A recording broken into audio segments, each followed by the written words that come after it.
Alrighty. Hello, everybody. This is Joseph Crickmore, and we are here with the first of potentially a really very interesting series of streams slash videos. Because depending on how well we do here today, live, it'll become a video in the future. That way, for anyone that just wants the abridged version, the shortened version, they can have both. Give me a second and I'll get my chat set up. Give me a second to get it. Okay. For once, my camera and chat is off that way rather than looking down. We're going to try something interesting, something new, see if it works. We'll see if it works. I have no idea if this will work or not. So, if you couldn't already tell by the title and the thumbnail of this stream, we are going into a potential Arknights collab. If anyone's been on my channel recently, you know that I have been doing Arknights content recently. And I love the game. It is a very interesting kind of game. I love it. It's my favorite tower defense game. Arguably my new favorite gacha game of all time. So, I was already talking with a buddy of mine, an acquaintance, if you will, on this potential concept right here. This concept is, what if Arknights crossed over with the world of Overlord? And it's a very, very interesting idea, a very interesting prospect, considering Arknights already did Rainbow Six Siege, Monster Hunter, Delicious in Dungeon, and soon Ave Mujica. Meaning, it really is like anyone's guess what the next collab could be. And I mean brand new ones. Collab reruns are a thing, of course. So, through the course of this stream, it might be more than one stream, I don't know yet. But we're going to talk, we're going to theorize, we're going to speculate, we're going to build potential characters for Arknights.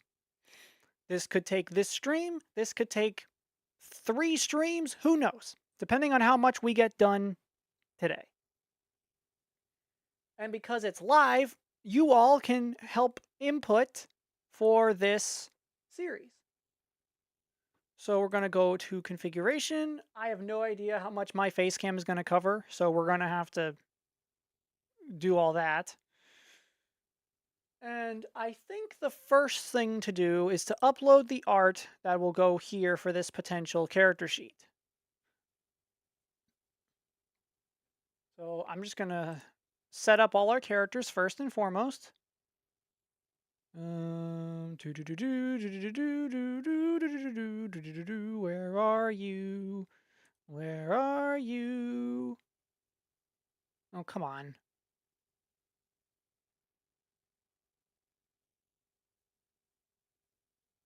Okay. And I'm going to, at some point, start just playing a specific kind of background music.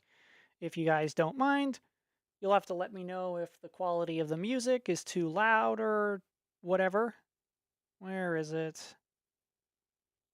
Where's the image? Oh, there you are. Okay.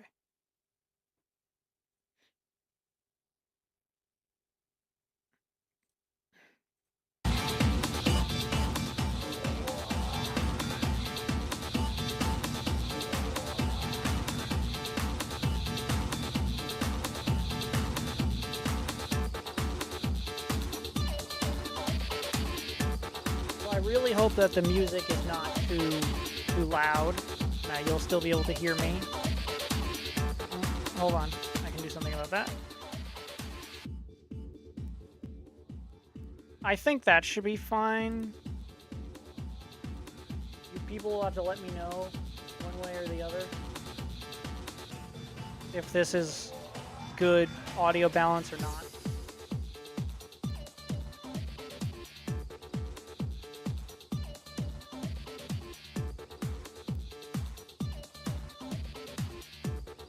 Alright, let's see if that will work.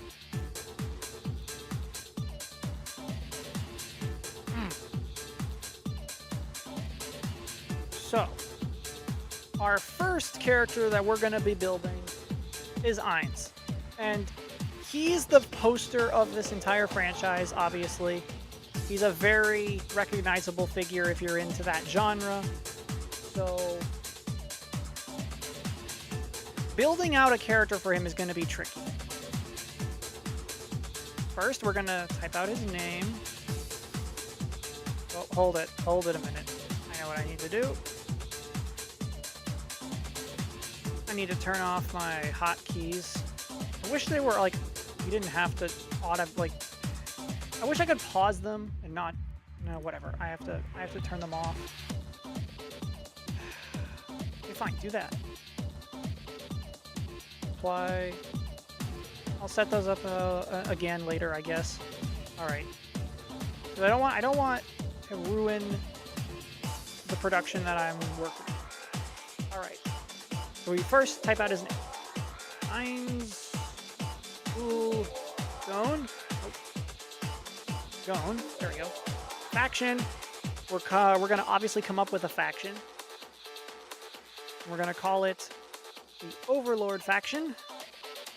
Gender is obviously gonna be other because he is an Elder Lich. I know his brain is technically male if we want to go there. Combat experience. The best way to describe the combat experience is going to be how long did he play Yggdrasil? And it wasn't the lore of Overlord that he played Yggdrasil for its entire 12-year existence. So, 12 years. Place of birth? Well, that's actually going to be a funny answer. Yggdrasil. I better have spelled Yggdrasil correctly. When it comes to race, I like that Earthling has became an option for the collab option, but I think I'm going to go with not specified. Unless, does Arknights have a race for undead? Aegir, Anasa, Anati, Arcosauria, Aslan, Caprine, Cautus, Cerato, Chimera, Draco, Durin, Elafia, Feline, Forte, Itra, Caranta, Liberty, Lupo, Lung, Oni, Pero, Petram, Velosa, Pythia, Reptilia, Sancta, Sarkaz, Savra, Ursus, Voivre, Volpo, Zalak. I'm just going to say not specified. If you're not going to give me an option. Date of birth. Interesting. Do we know the day that Yggdrasil came online? Or the day Momonga started playing Yggdrasil? Wait, no, not Momonga. His real name, Suzuki Satoru.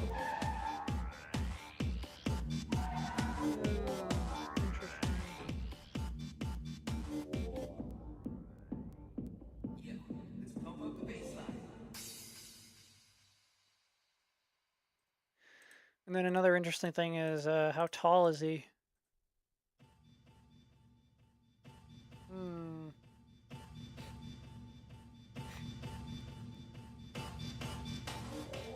Alrighty. I'm gonna ignore this information for now. Now then. The idea that we came up with for Ainz was that he was going to be a splash caster. A 6-star splash caster. A very interesting idea, considering his combat style. And we're going to have some interesting gimmicks built into his 3 different skills.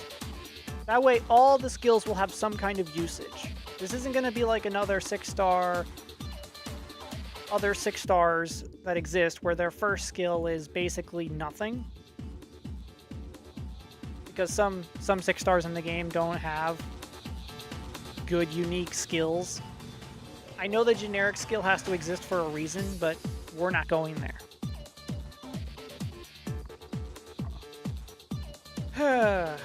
So we're gonna go with Splashcaster. And you'll see why when we build out the skills and stuff. So far, Einzelgone, Overlord, Splashcaster, Yggdrasil, the 12 years. We're working things out so far.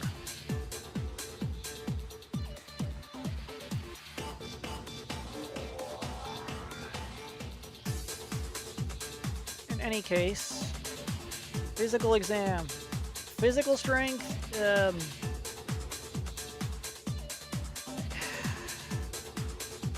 kind of want some help on talking about this.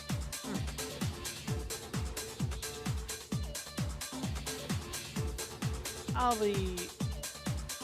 gonna get some help. I'm gonna see if I can get some help in here.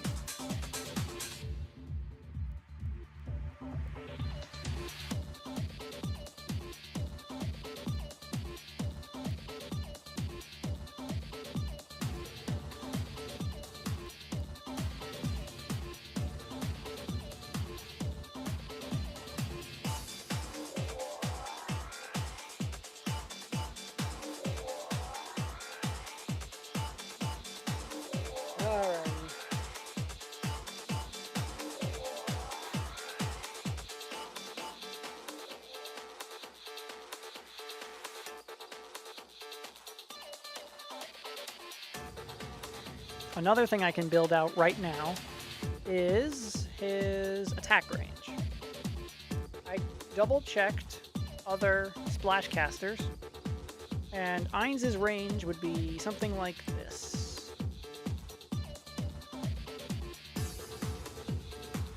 Because that's the range of a Splashcaster. Interesting.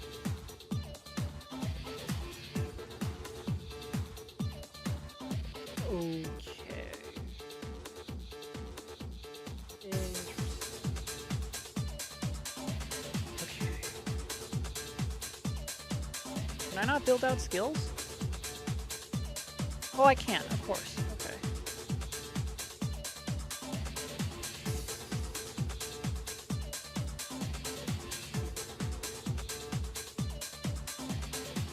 What we're gonna do is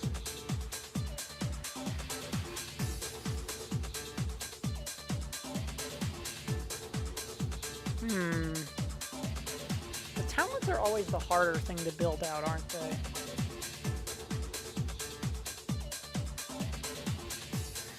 Well, I can easily build out the profile.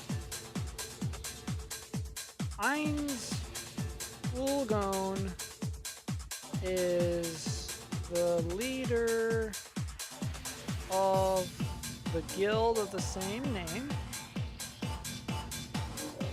and rules over the great tomb of Nazareth.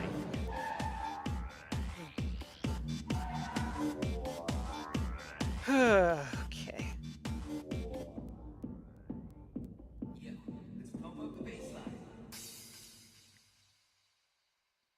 What we're now going to do is I'm just going to show off my other ideas before we start like diving into like character building specifics.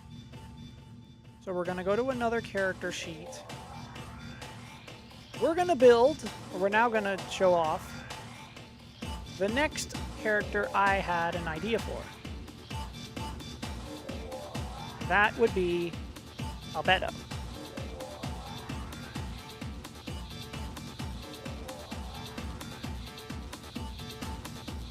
She'll also be of the Overlord faction.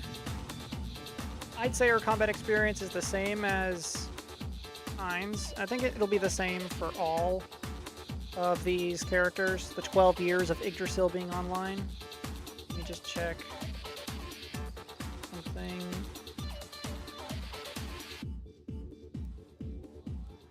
Okay. Keep some consistency. Yggdrasil. Now, there's not much that, so not specified. Female. Date of birth and height, once again, I don't know. Our idea for Albedo is that she's going to be a 5-star. She's going to be the next...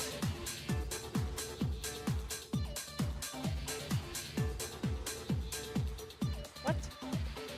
There you are. The next duelist guard.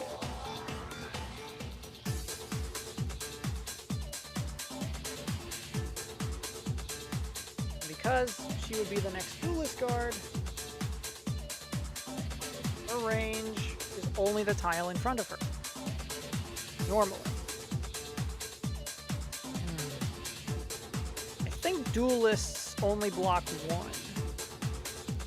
Unless, like, on skill or something. I'm pretty sure, yeah. Because if you look at Unectes, I'm pretty sure it's a block 1.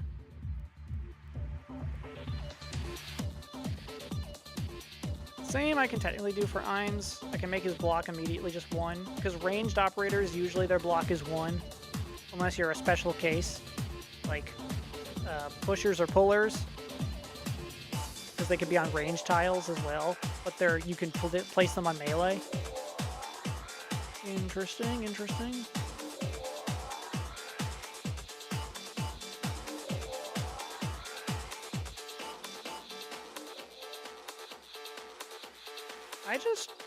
Yeah, I think the music is fine. I would think so. All right. Okay.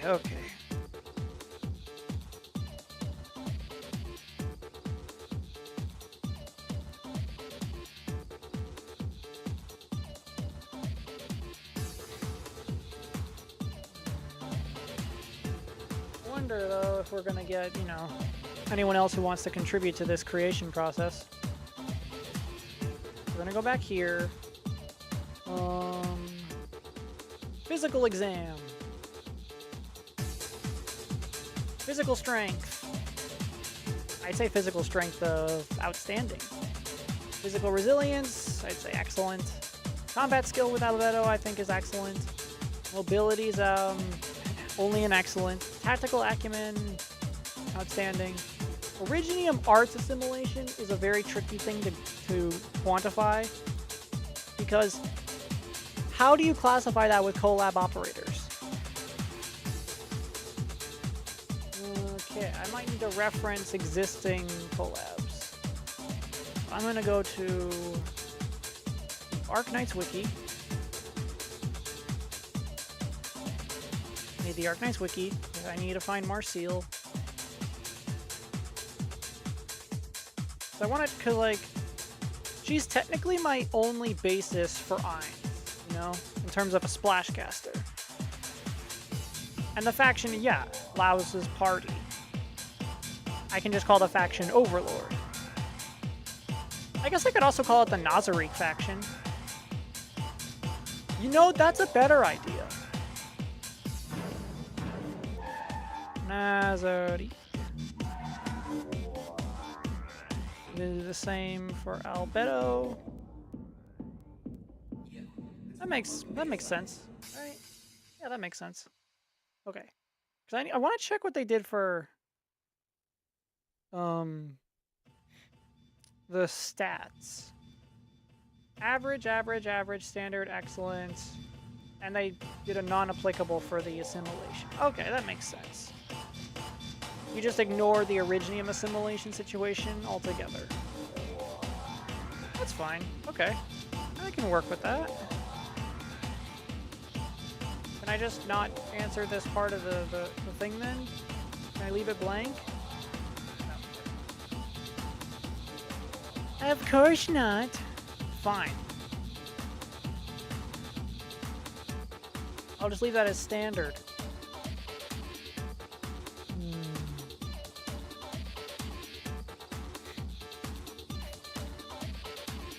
Albedo is the leader of the Floor Guardians in the Great Tomb of Nazariq, and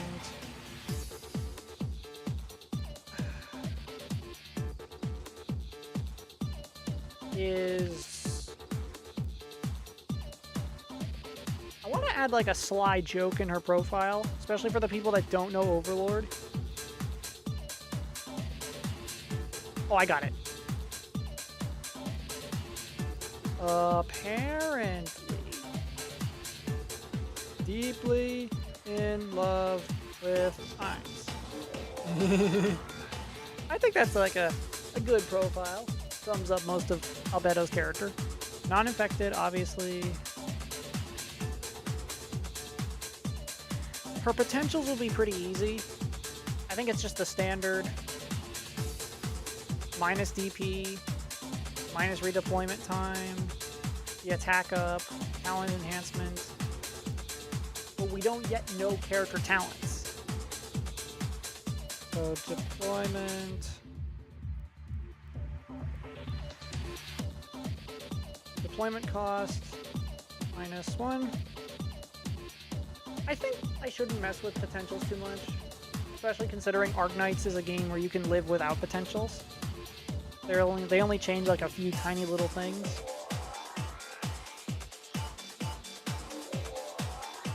Redeployment time -3 seconds. I wish I could just tab the example and that'd be it. What did I say? Oh, +1.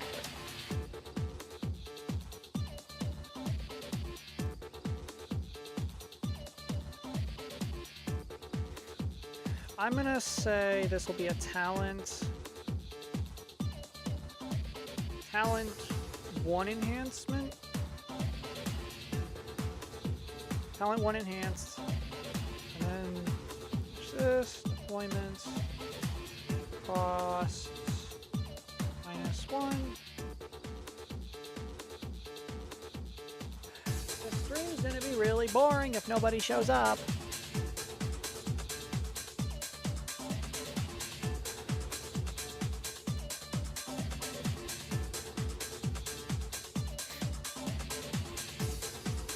Because this stream isn't just about me showing off all of this. It's supposed to be a time when people show up to help me craft characters. I'm not a character designer.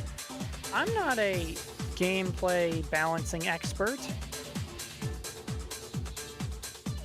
I merely have ideas.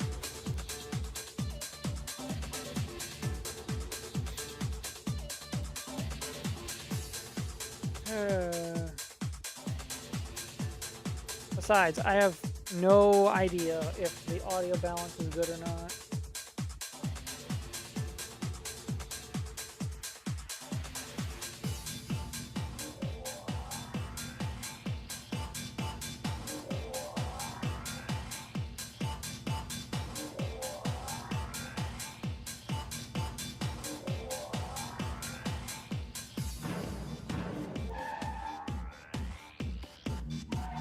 Alrighty. We'll see. We'll see if we can get this stream to be a little more lively.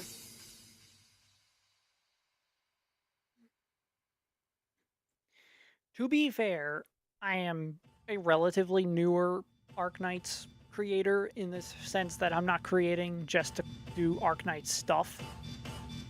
I like carving out a unique niche for myself in any place I can, so yeah, I just find enjoyment in certain things. So those could stay there. Attack range, pretty much.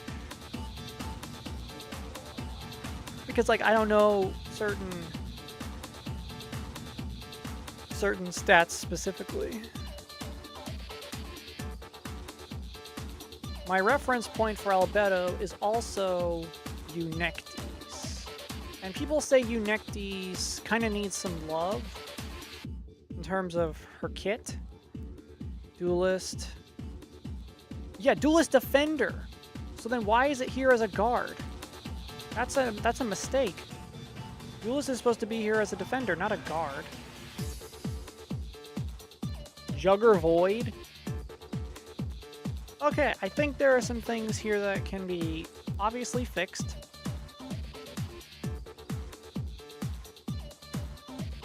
Some obvious things, okay.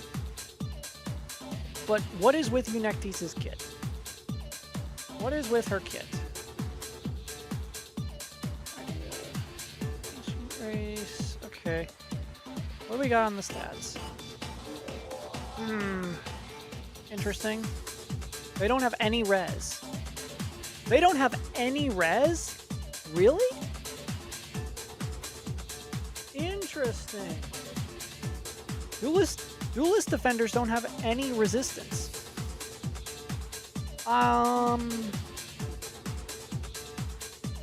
You know what?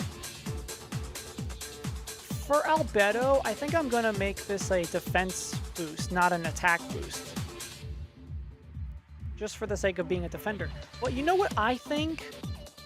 She should be a duelist defender with some resistance.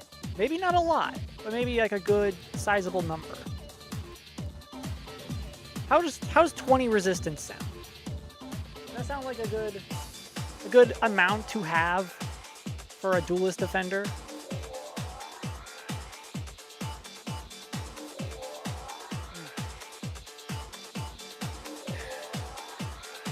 Okay, so the base attributes are assuming that this is an E2 max level.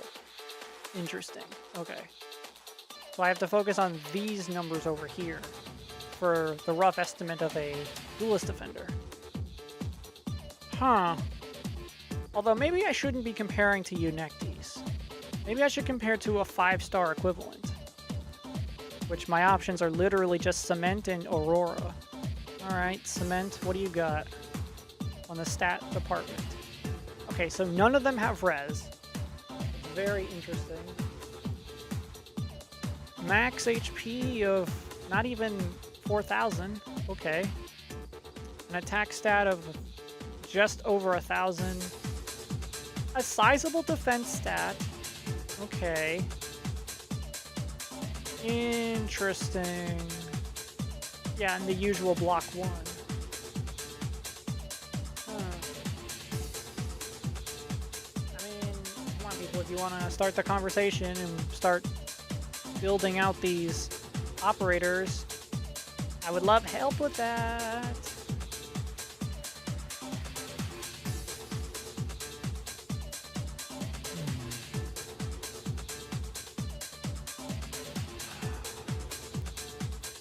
Let's see.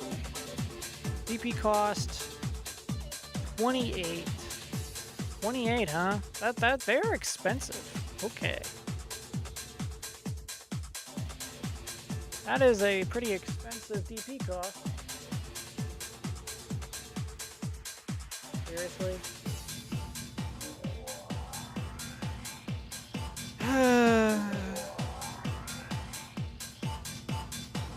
Redeployment time, 70 seconds seems to be the standard.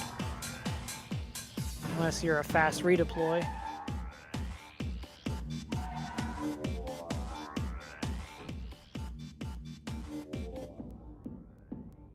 Attack interval, that doesn't exactly say attack speed. 1.6 seconds, yeah, but what's the attack speed in that case?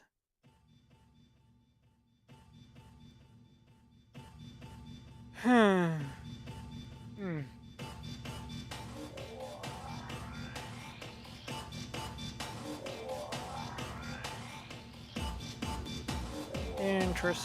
Interesting.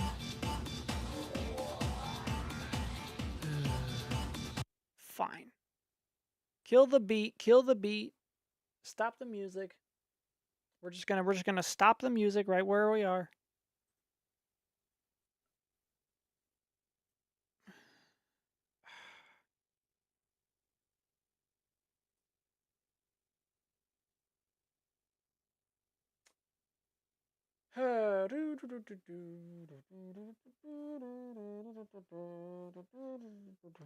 All right.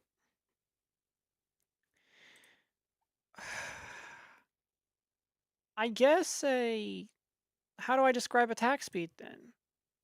If the official wiki doesn't want to give me much in the way of describing it.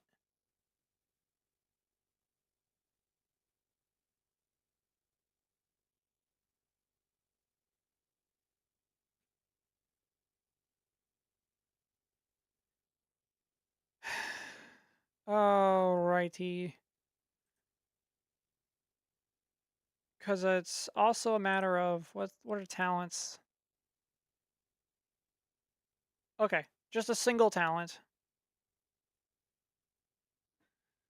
5 stars usually only get a single talent. Okay, so talent enhanced.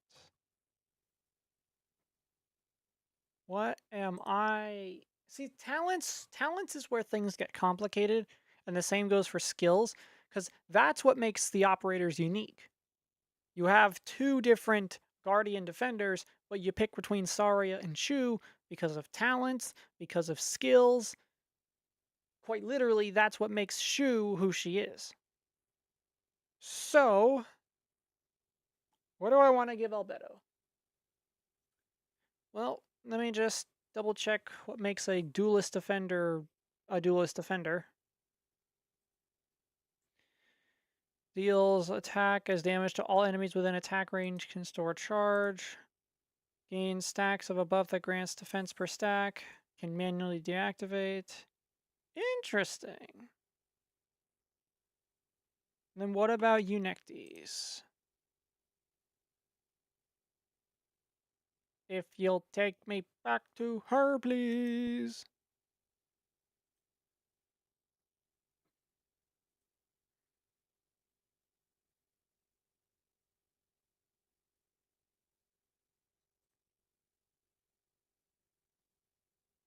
Okay, Paige wants to. Oh, there we go. Okay.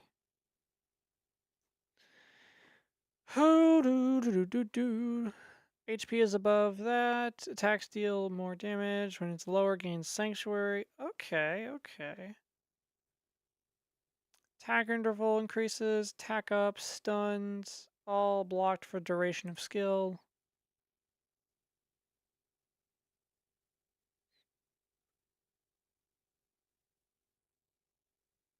Hmm. Interesting. Very, very interesting. Interesting.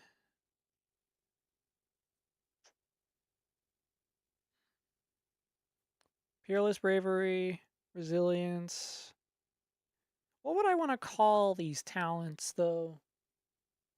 That's the that's the tricky part. Huh.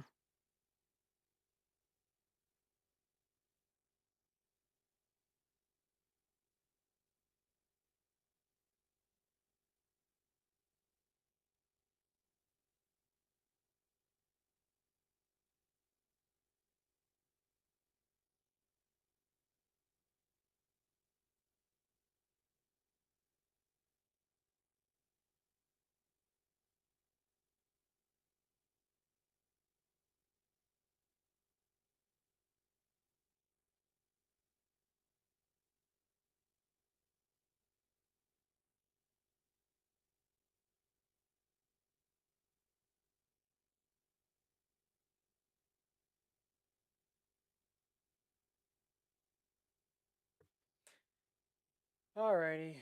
Let's think. I mean, if any of you guys have like ideas for these things, either in the chat or the comment section, feel free to do so. There's nothing stopping me or stopping you from getting ideas for this.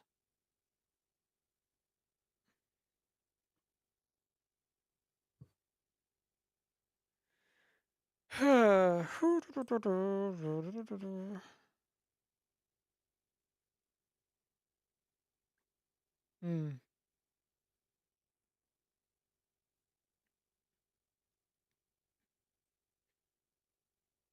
I mean, maybe while I have just time to worry about creating all this, maybe I should just find the information.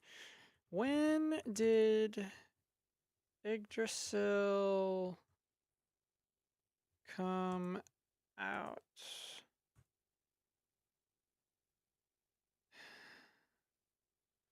The online game from the Overlord series was released in. I know the year. I want the date. Do we not get a? Do we not get a date?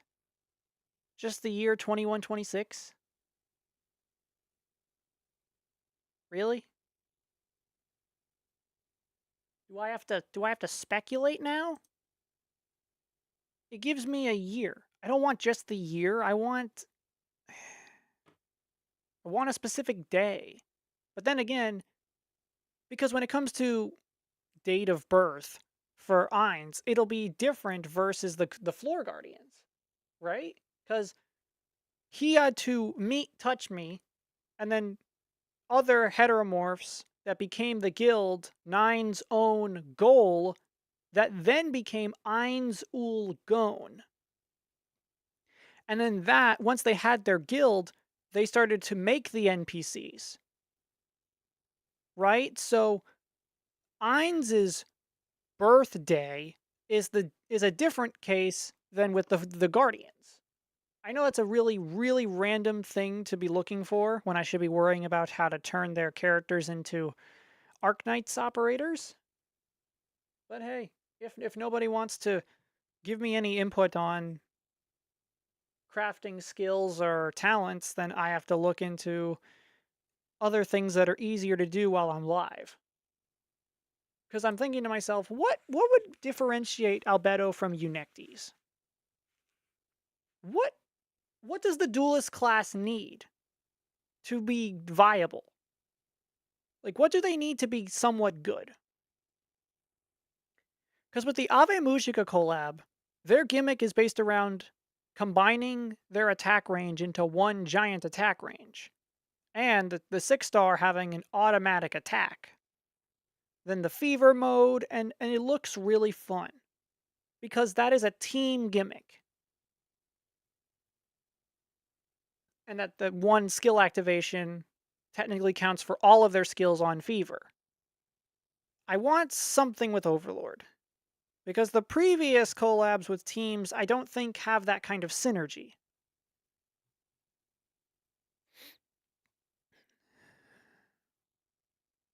So you know what? I think I will name this talent. No, I don't want it to be too hyper specific though. Because if I went the route of a talent that would probably say something along the lines of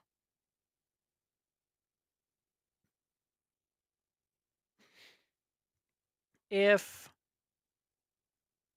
one or more Nazarick operators are in the squad, then Albedo gains what? I don't know. Cuz I want to be able to have these characters be usable on their own, but also to have a team buff. So I have to make it two sentences. Basically, if one or more Nazarick operators are in the squad, meaning that counts for themselves, then Albedo gains what? Albedo gains what? Interesting.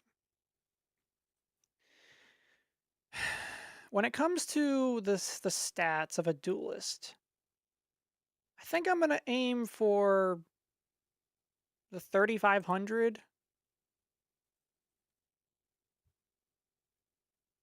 3500 range for Albedo. No, wait, no, that's way too high for a duelist. Oh, what am I thinking? That's supposed to be the HP stat, not the attack stat. Oh, that would have been hilarious. You're just a duelist defender with insane attack. You know what? What's stopping me from making Albedo have insane attack for a duelist defender? 2500. Or like roughly within that range. Maybe like 25, 25. Yeah, I know. I'm beefing up a duelist defender insanely high. And then the defense stat is what? We're close to the 600 range. Well, Obviously, I'm gonna at least have a baseline and then just maybe adjust a little. I'm going to go 527 with the defense. That way, Albedo could have this niche of really strong hitting attack and a little bit of resistance at the same time.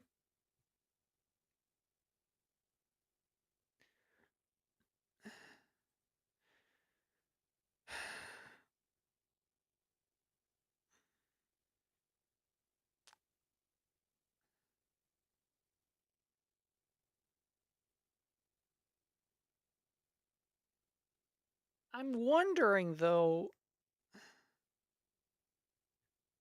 I should probably make it so that there should be a, no, I think this has to be a 2 or more talent situation. If 2 or more Nazarick operators are in the squad, then Albedo gains, plus something attack, something defense, maybe an extra block, and that ability that Musha guards solo blades have? Tenacity? No, but that would require their HP to be lower. Although, wait a minute. Okay, give me Jolet.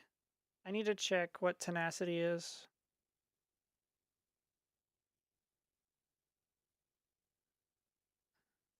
Increases stats proportionally based on lost HP, reaching the maximum once a certain percentage has been lost.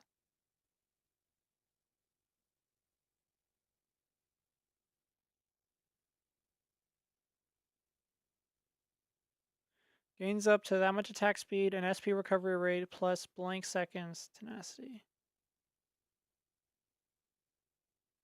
I'm wondering if the tenacity buff could work for Albedo, and I think that is absolutely a possibility, but how do I just add that?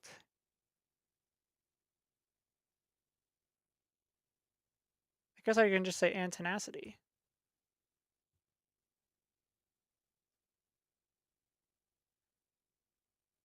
If one or less Nazarick operators, I can't say one or less, can I?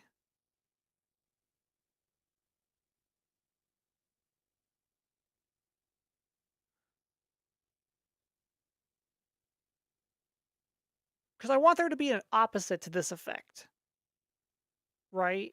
On terms of the talent.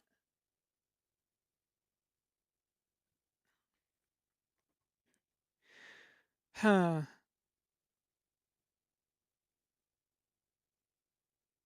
I still don't have a good name for the talent. Okay. I shouldn't focus too hard on just a single character, but so far we have some things built. We have some interesting developments already. We're not doing much with Ainz because I'm going to save him for last in terms of building out the character because there's a lot of interesting things I want to discuss with Ainz. I'm wondering, could I put the music back? Maybe I could put the music back on. You know what? I'm gonna go. We're gonna use some obvious, awesome Acceleracers music.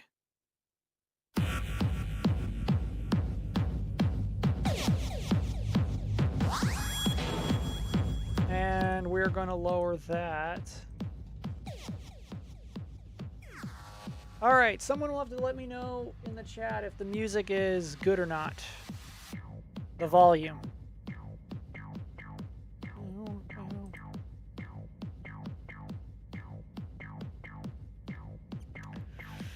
Alrighty.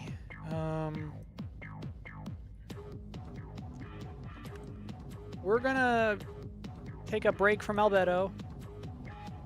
And we're gonna start building out another character. We're gonna build out Another 5-star, and that would be my boy Cocytus. Nazarick. Nail. Yggdrasil. My idea for Cocytus was, I'm guessing, a Primal Guard. 5-star Primal Guard. Let me get the image.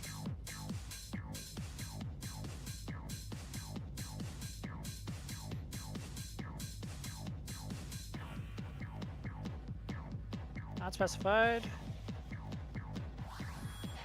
I'm wondering if the character sheets in the Overlord novels have the information I need on, like, character creation births. Like, the roughly, you know? Although, wait, what am I talking about? I own the novels.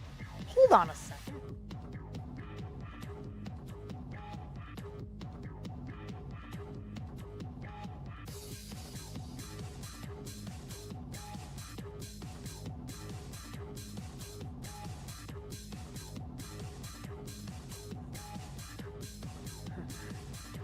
What am I doing?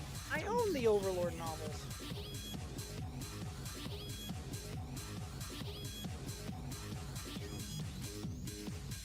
Alrighty.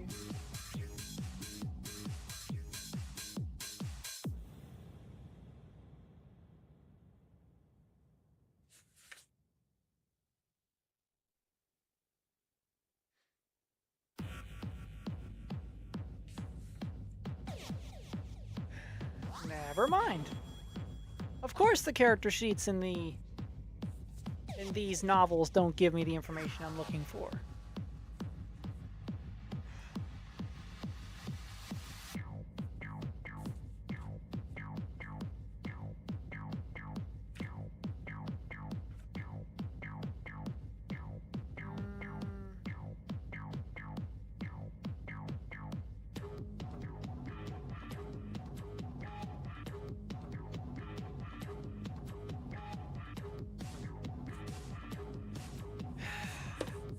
Well, so much for that being a source of information.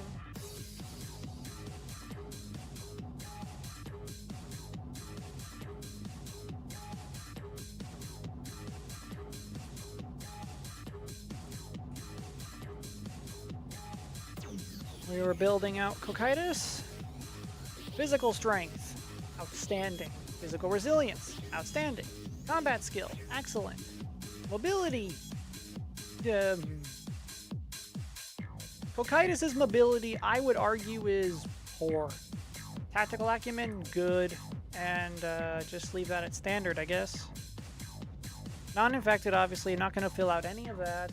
These characters wouldn't have the Auropathy infection anyway.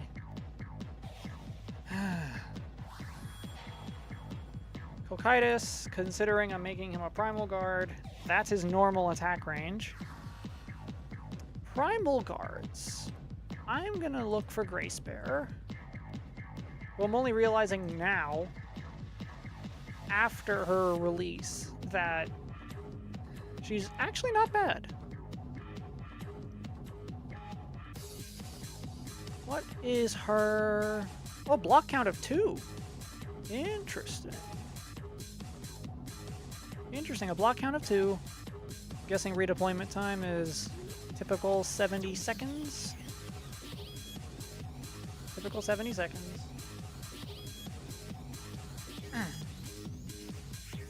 5 stars don't usually have more than 1 talent.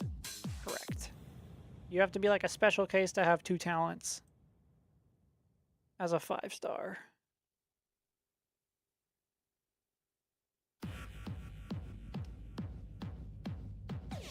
I think this is the case where, you know, a Gracebearer deals... What kind of damage does she deal? Nervous impairment.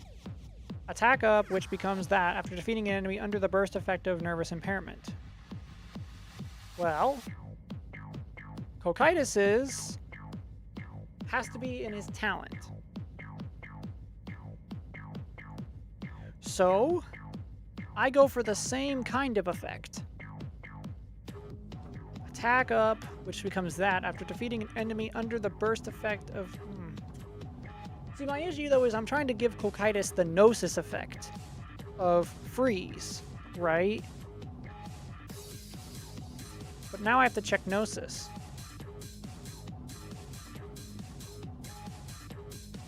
Is that in his talent or is that in his skills? Ah, there we go.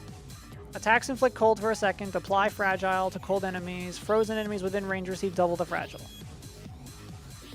I might just copy that talent word for word, but then add a team effect, a synergy buff, you know? Because that's such a good talent, there's no reason to not use it. But it's Cocytus. Of course, I'm adding in the team synergy. If 2 or more Nazaric operators are in attack range, which it's only the tile in front of Cocytus, so is that valid though? If they're in attack range? I mean, I guess if I'm picking up a different character for this team building as a melee operator. If 2 or more, no, it can't be 2 or more then.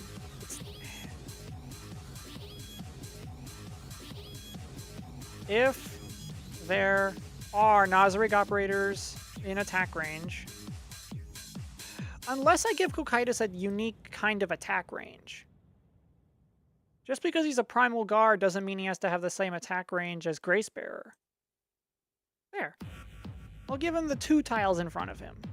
I think that fits Cocytus better, because like that swinging sword of his, or the axe. But now I'm thinking, could I make a unique attack range of that? Isn't that just a Reaper Guard? Ah, interesting. And then what about these? No. No. This is tricky. Because I don't want to conform just to a character archetype if I can help it.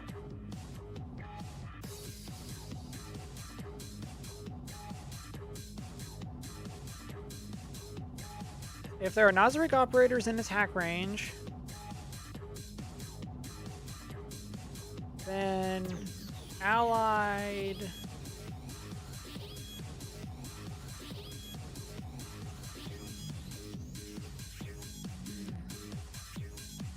ooh, I got it. I got a perfect buff to them. Then allied operators, then Nazaric operators gain status resistance. There we go. Now I need a perfect example of a status resistance. So we're gonna go check out my boy Lumen and what he does with status resistance. Oh, it's straight up just status resistance. Okay. Stun, cold, and frozen durations halved. Okay. A negative status. Oh. Okay. Interesting. I think that's the perfect thing to stack onto this talent. The attacks inflict cold, fragile, and then for the team synergy of allied operators in attack range get status resistance. Maybe also a arts buff? Ooh.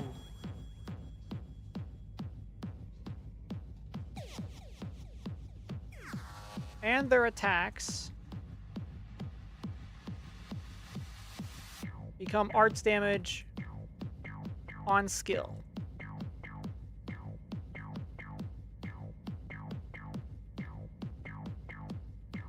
No, I think that should be a skill thing, not a talent thing. Some talents have things going on, but maybe that's too much. Okay. Interesting, interesting, interesting. Because I feel like that's a skill thing. I think a skill like this could then be a... I don't think there should be a... Okay.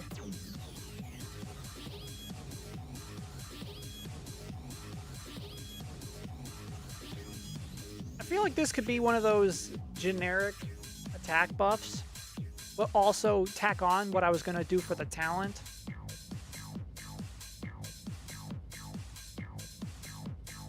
Attack plus 20%?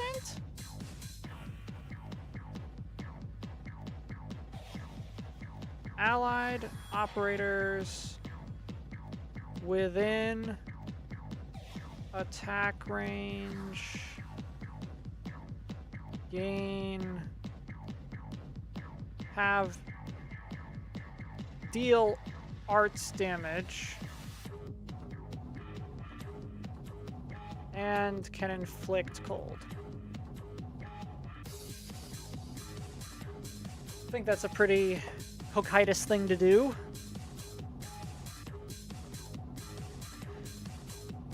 I want this to be one of those like auto-activating skills.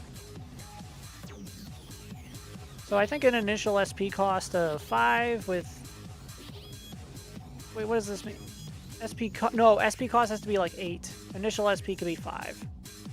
Make that a pretty spammable skill, you know? And a duration of, I'd say 30 seconds.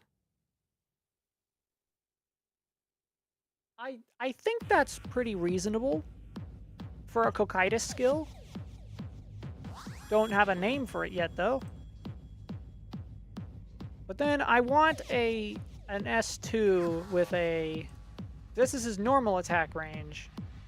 And this is his on-skill activation range.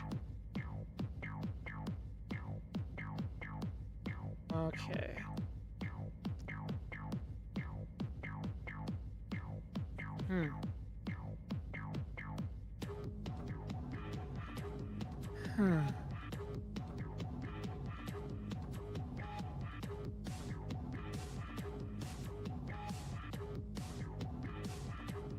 Don't yet have a grasp on stats or for specific...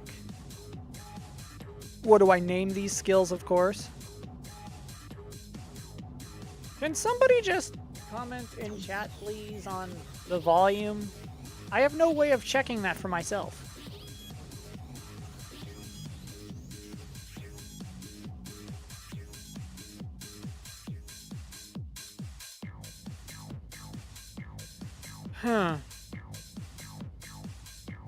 I think my audio balance should be fine. I'll lower it a little more. I think it should be fine. I think that should be fine.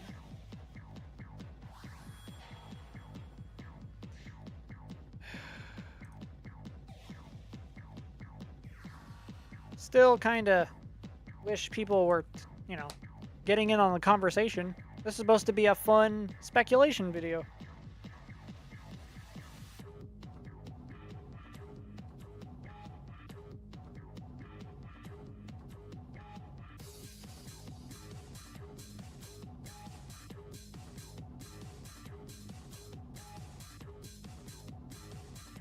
All right.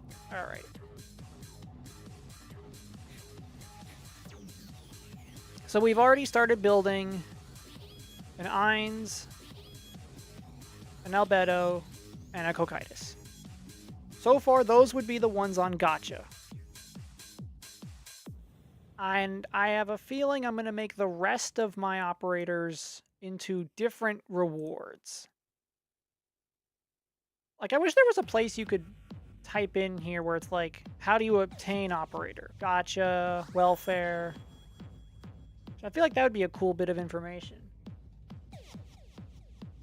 Because if the Ave Mujica banner is any indication, I think 3 maximum on banner sounds reasonable. Meaning my last 4 are going to be either welfares or a login reward where all you have to do is open the game and you get a free 5-star. And then the other 2 welfares would be playing the event.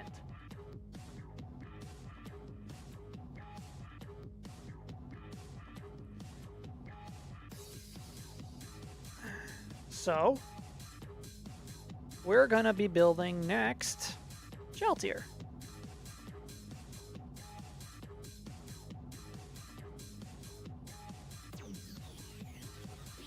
Sheltier Bloodfallen.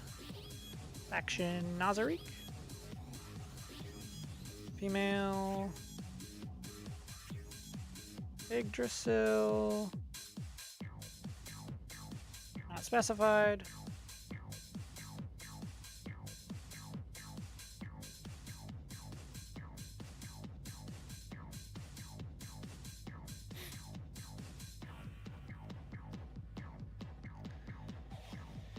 Normally, at what I'm going for with Sheltier, we're going Vanguard, and we are going Charger Vanguard. Means a normally block 1.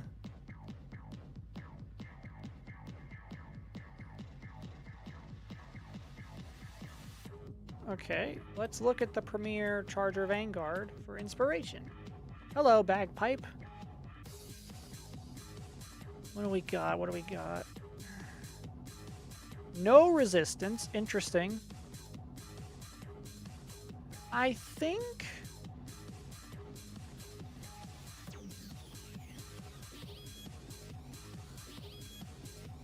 I would want every Overlord character to have some kind of resistance.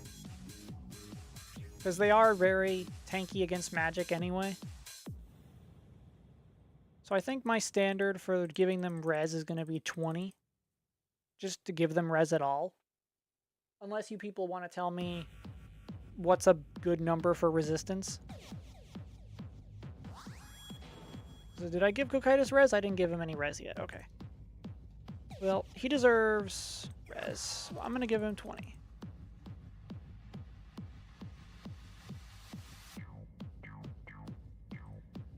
Did I give Albedo res? I did. Okay. And then Ainz did not yet. Okay. I think Ainz deserves it. 30 res. Maybe lower defense than Splashcasters normally get. So, Mostima. Mostima, what's... Oh. Splashcasters normally get res anyway. Okay. But have a pretty mediocre defense stat regardless. Okay. Cool. Then I don't mind giving Ainz a middling defense stat of like 150. Just to give him more res.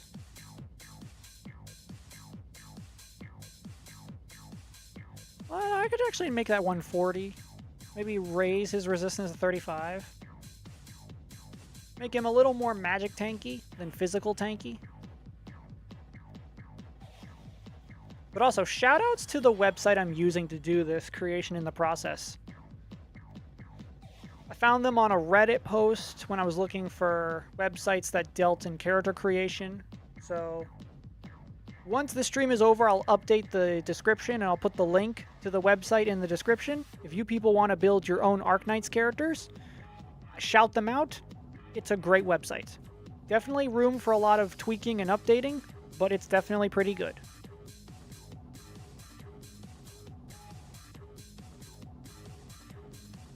Okay. Physical strength, outstanding. Resilience, excellence. Combat skill, good. Mobility, outstanding. Tactical acumen, standard. Standard, okay.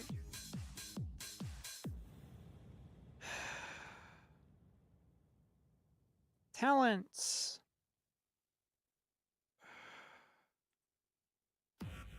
Well, now I have to go back to Bagpipe. What's Bagpipe's talent? Oh, Bagpipe has 2 talents because she's 6-star. Okay, right. Shaltir, I don't know if I'm going to have 2 talents or not. Although, specifically, I think...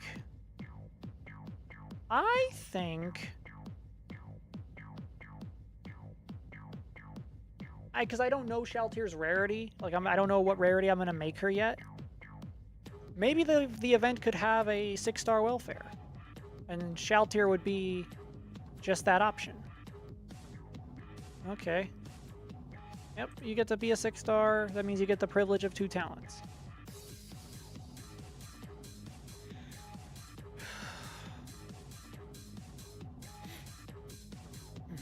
I know the perfect talent for a 2nd talent. When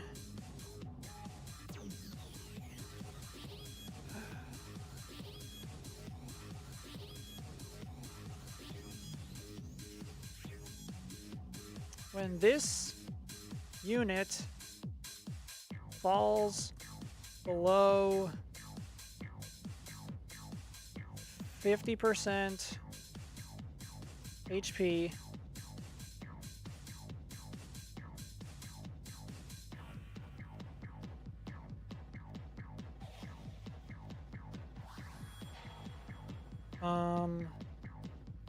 switches to armor mode.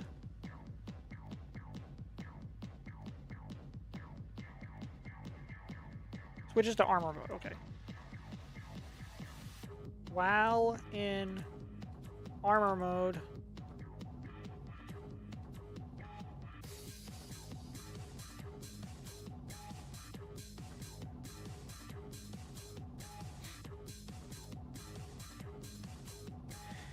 I want to do that whole Shaltir thing where she's attacked, she switches to her combat mode with the red armor, and something happens.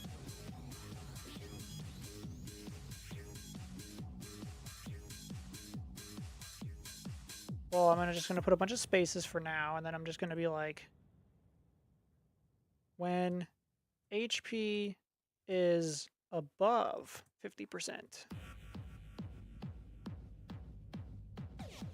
switches back to normal. That way it's only a thing but like when her HP gets low. Because the idea that I came up with my buddy was that we were going to give Shaltir Charger Vanguard, but she would have a better one-on-one survival. Give her a different niche than Bagpipe.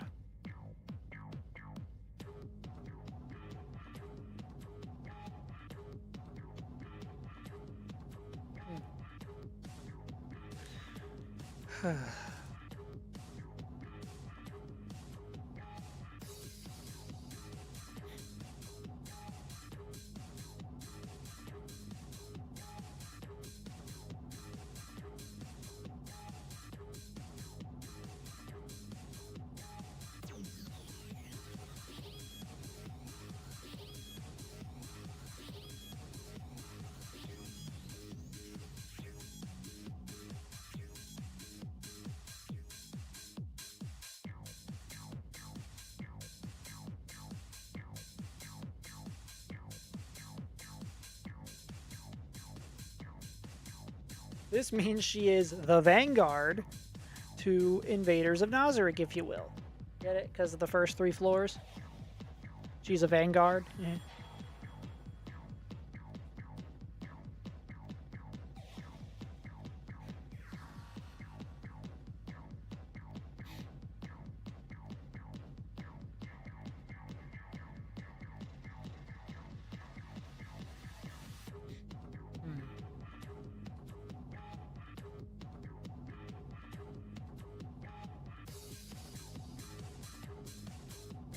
She was designed for battle, and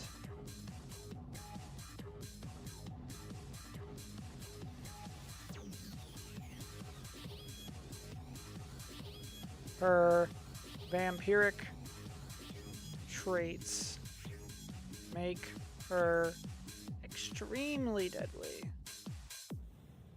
There, that's the profile I'll go with. Something that gives an idea of who the character is.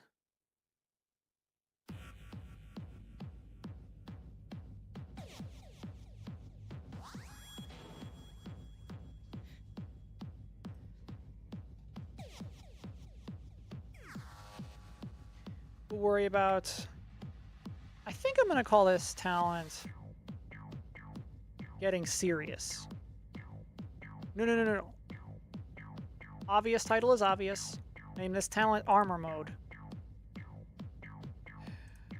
I don't exactly have a first talent in mind then. What did we come up with?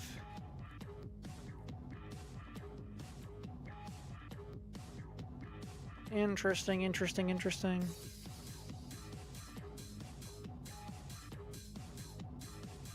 Because if we look at Bagpipe, right?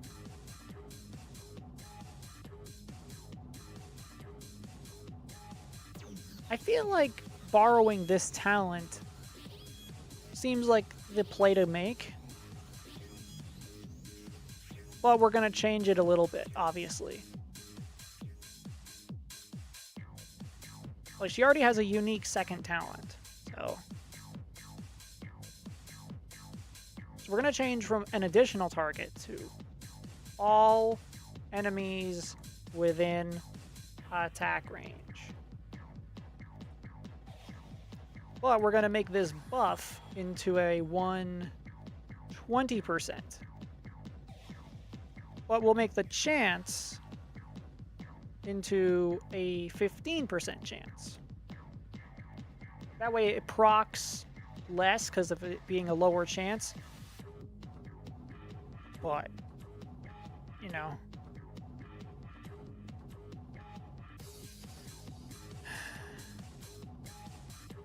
I could also call this talent Bloody Frenzy.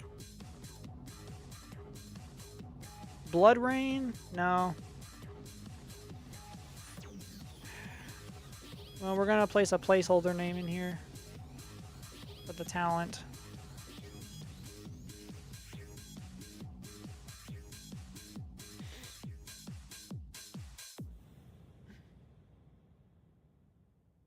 Of course, I wish I could have a second image here.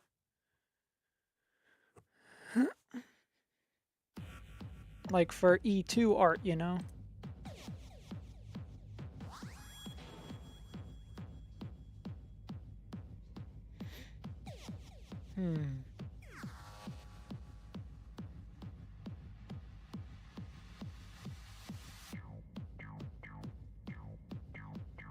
Okay.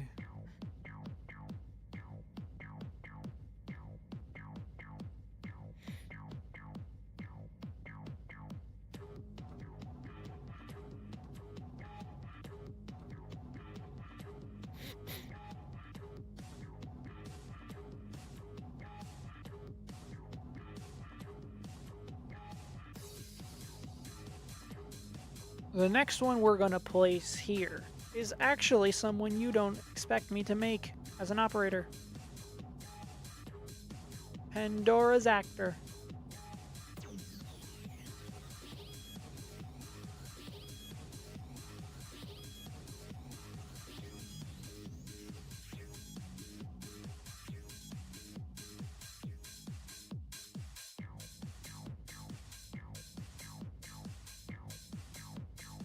That's right, Pandora's Actor. And to go with the theming of what his character can do, we decided to make him a Doll Keeper specialist.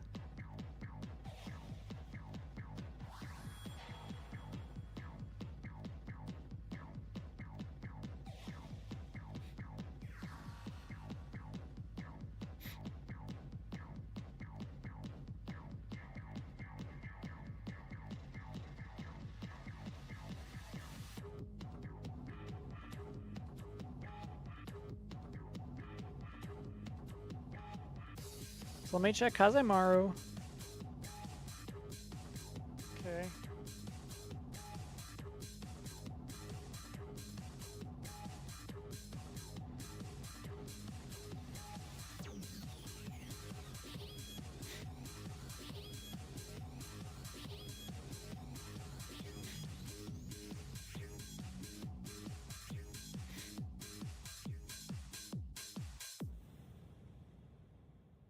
When this unit switches to doll form,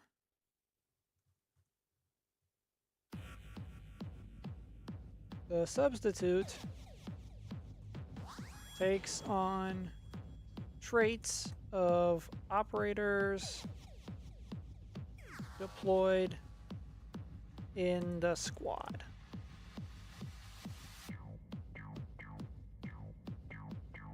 If the doll copies a Nazariq operator, then the doll gains one of their core traits. But the issue is, how do I work this gameplay-wise? Do I say the doll gains one of their talents? Because that doesn't really make sense. One of their...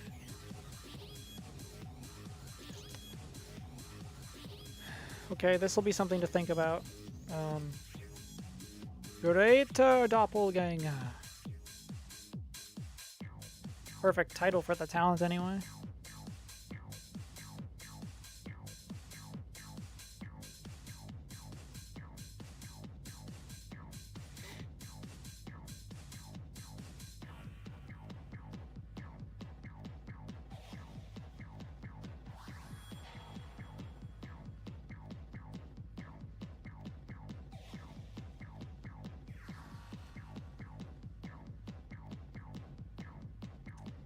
Okay, okay.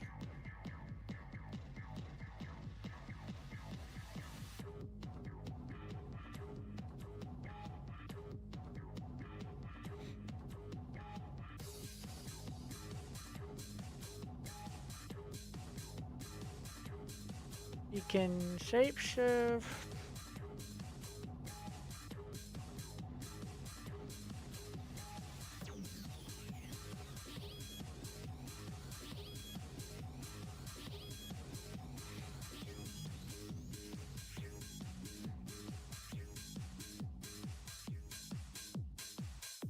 And copy their key traits.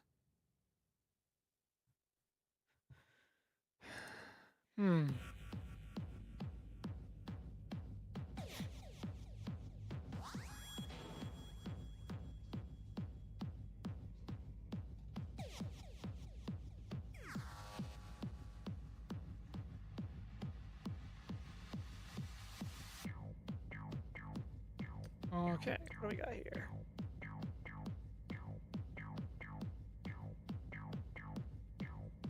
Now, how does redeployment work for doll keepers? 70 seconds.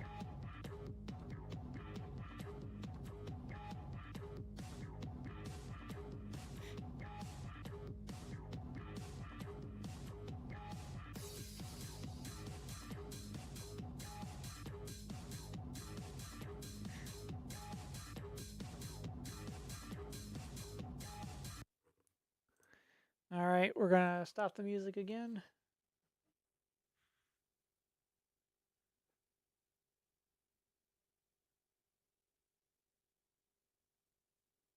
Okay, guess we make his DP cost 13.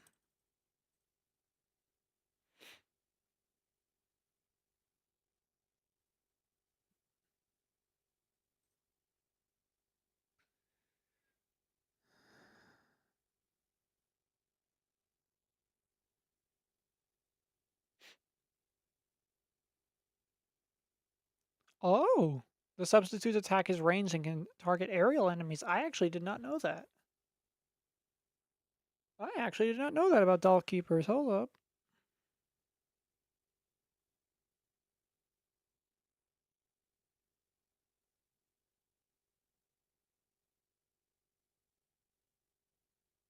Hmm.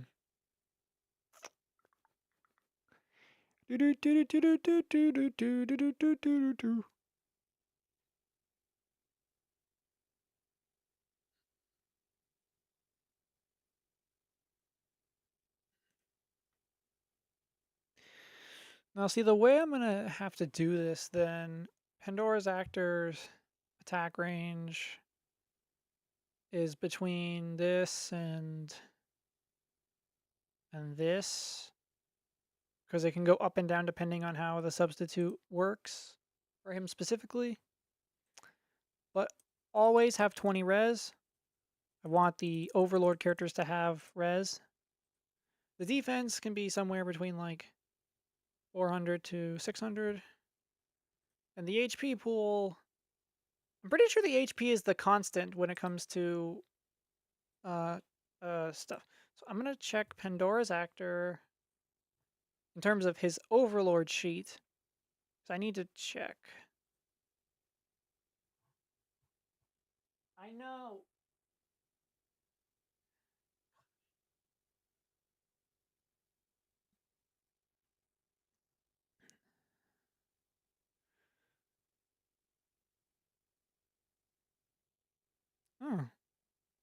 177 centimeters. Okay, where's Pandora's actor?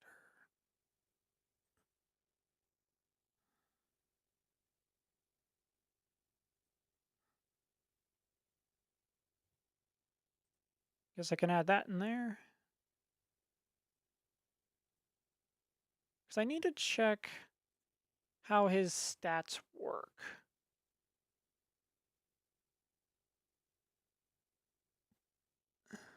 Oh, come on.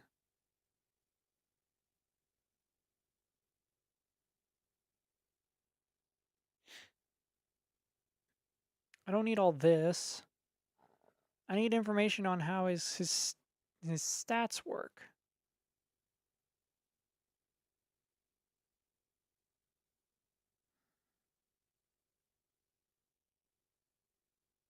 What? What? Okay. Lovely. Oh, I need, there we go. Abilities and powers. What am I doing? There it is. Okay. The things that don't change about doppelgangers are their HP and their MP. The others are variable depending on how their shapeshift works. Okay. That's exactly what I needed to hear. That's why those will be that way, but the resistance will take the form of the magic MP stat, where the HP will be a flat 2400. So just a little more for a doll keeper specialist.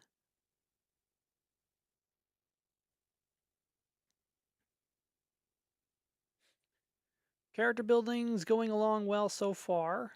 Interesting, interesting. We have not yet completely finished a character yet, but we've gotten elements down that I wanted here. So in case we do have to do another stream later, or I save the final adjustments for the final video form of this concept, then so be it. At least we'll have made some progress.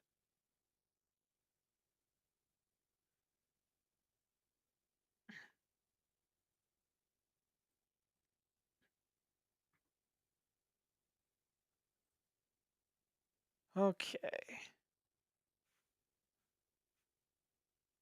I'll be stopping soon anyway for a break, so I'll let the stream continue with the background music that I've been playing, and we'll get back to this when I get back. Okay? Okay.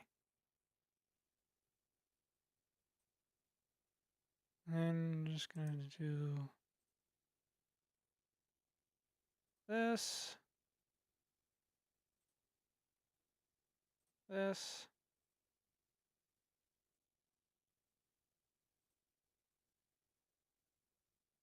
and I'll be back when I will be back.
Okay.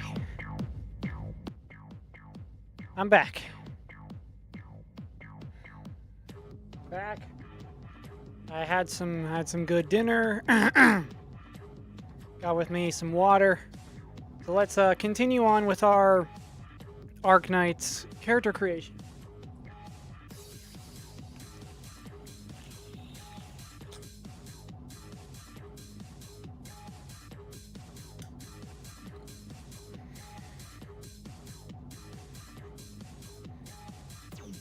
There we go.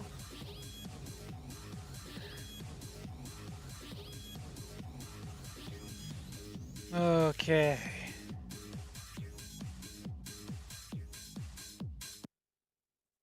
We can stop the music for now. And we can get back right on to it.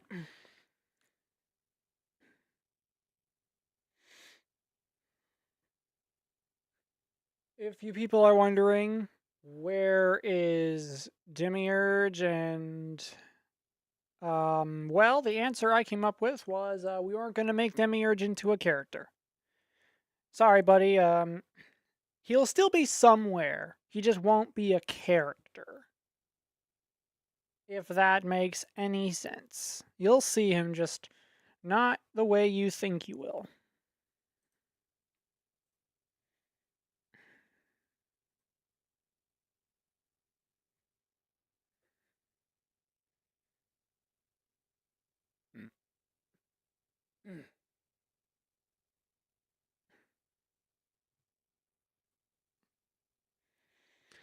Okay. Okay.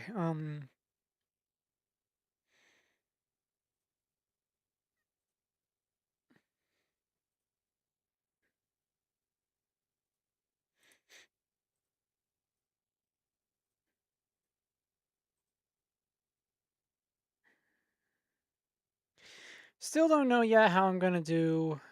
Well, hold on. I can go back and find my Splashcaster Mostima. Do do do do do do do do do. What is the stat that I'm looking for? Oh, DP. DP cost of Splashcasters. Ooh, my goodness.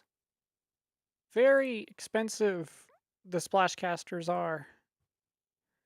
Think, I think I would want to give Shouts here, probably. Maybe a talent?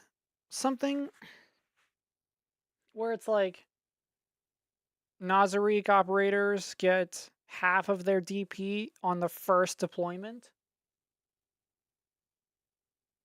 I mean, it's something, you know?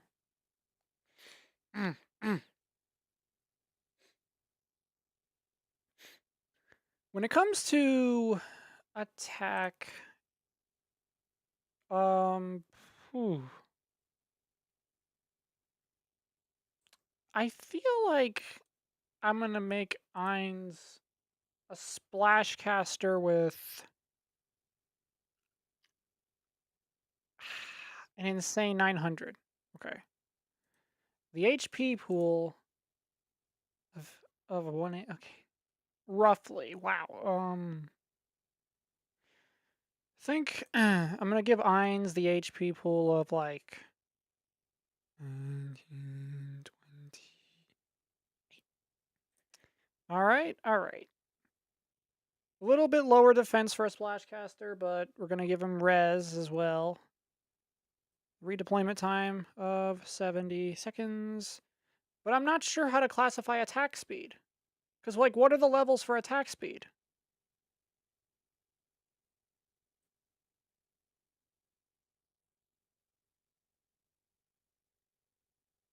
Like, what classifies as, like, very fast, or fast, or moderate, or slow?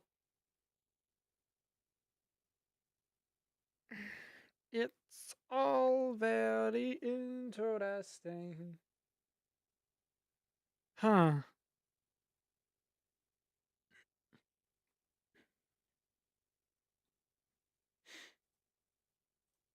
Set up the 3 skills Ainz will get. First one will be called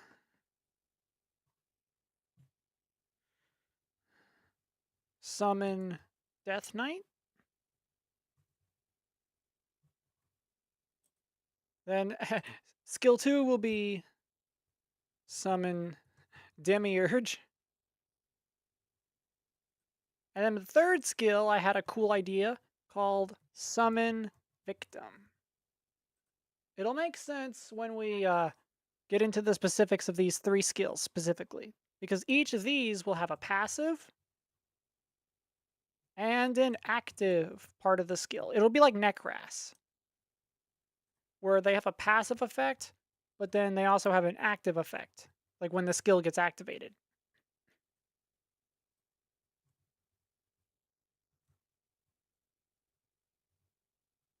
There we go.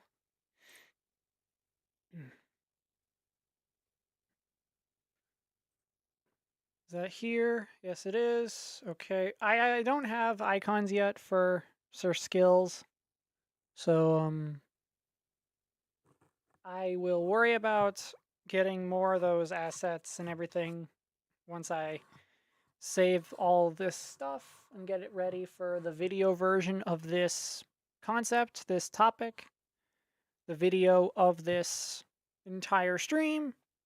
Because no matter how many streams we go at it until we get all these character stuff like done and dusted, all of them built as operators, I will then turn it into a video. So, you know, if you people want to suffer through this creation process live with me or after the fact, you have 2 ways of doing it.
I give his S2 an SP cost of 20 with an initial SP deployment of like 15.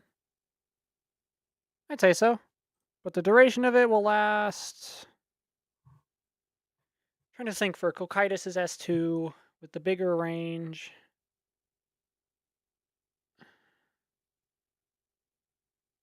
Probably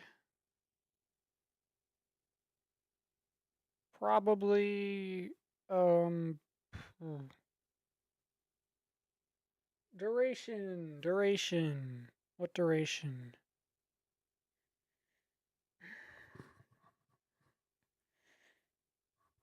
Probably 20 seconds, 30 seconds.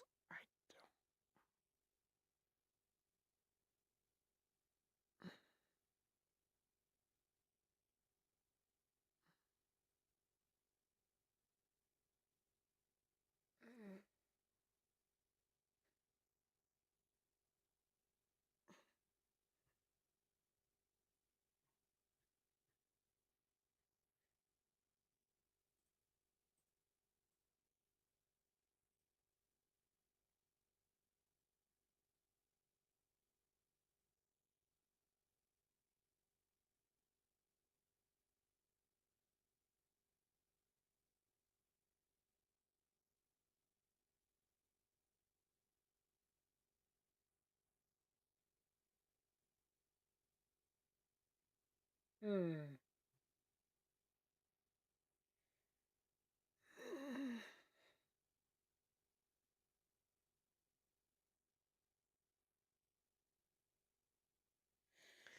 I mean, look, people, if any of you want to jump in and give ideas for these, for any of these characters so far, be my guest. I'm going to be right back with you. I'm gonna take a bathroom break. I don't want the stream to end just yet, because I feel we could get a little more out of this. So, I mean, unless I end it here, but I really don't think so. So, once again,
All right. I'm back. That might be the last break I do on stream before the stream is over, so I'm back, everybody.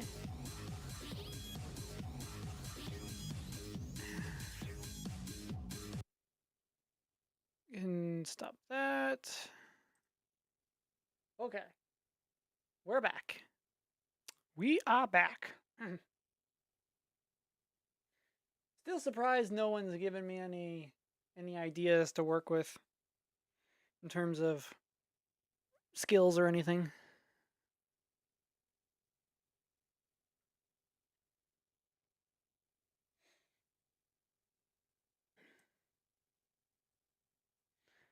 All right.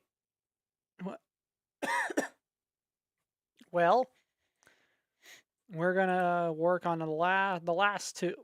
The last two operators from Overlord I would make into characters. The elf twins of Aura and Mare.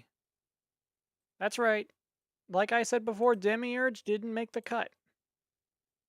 I don't want this to be too big of a collab after all, considering the Ave Mujica one is 5, and that's already pushing it.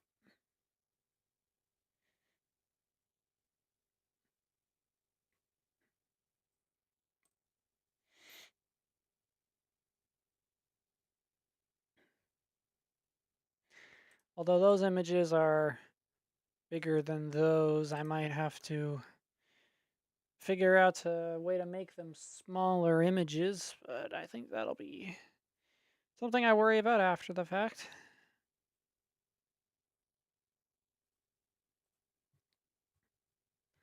Aura, Bella, Fiora, and then Mare, Bello, Fiore.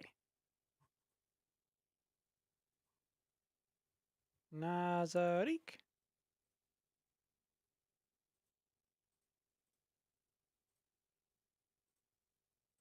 Unless, which race here? Yeah, it's for elf. That's fine. Mare. And then Aura. Leave you as that, not specified.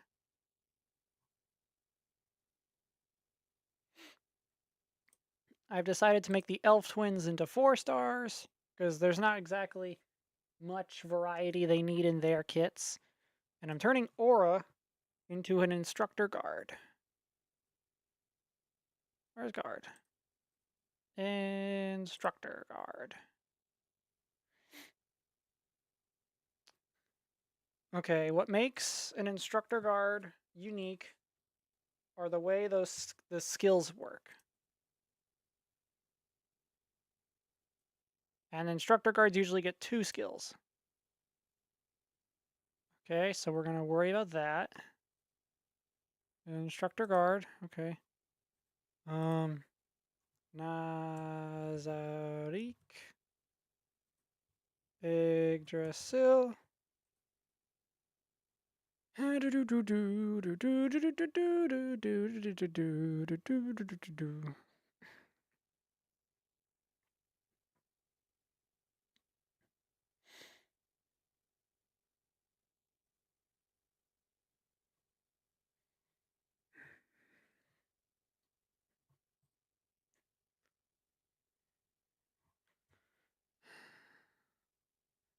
Now, a 4-star would only have a single talent, if I'm not mistaken. I'm going to pull up an operator I used very recently and for a lot, which that operator is Doberman. Anyone remembers? I used Doberman a lot recently. So, yeah. She's basically going to be in the same camp as Mare. No, as Aura, not Mare. Yeah. 1 talent with 2 skills. The first one needs to be a basic increase the attack of the next attack to blank.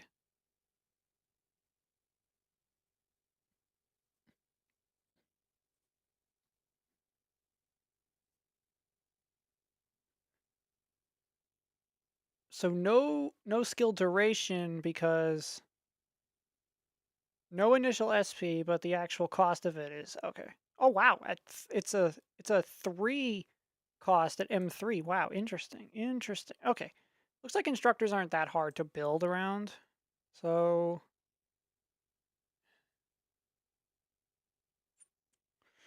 okay. Okay, here's how this is going to work.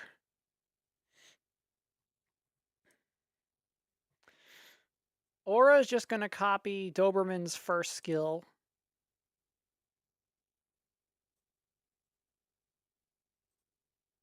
And am I assuming the skills on this creation are at M3?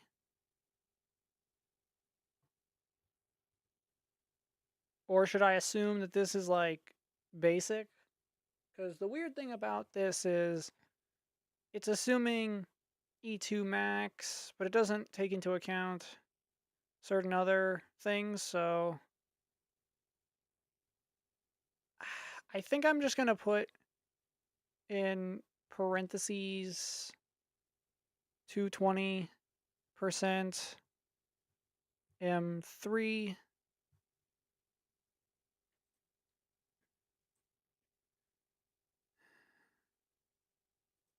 and I guess I could just call this skill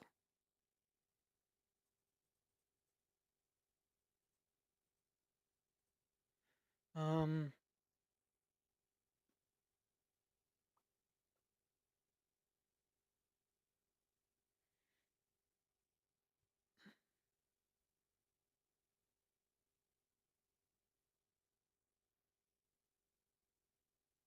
I guess yeah, I could even copy the name of it, Power Strike. It is a generic skill after all.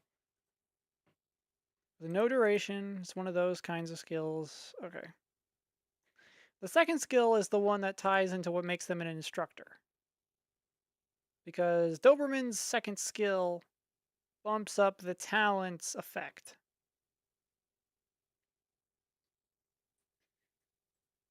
And because it's an instructor talent related thing,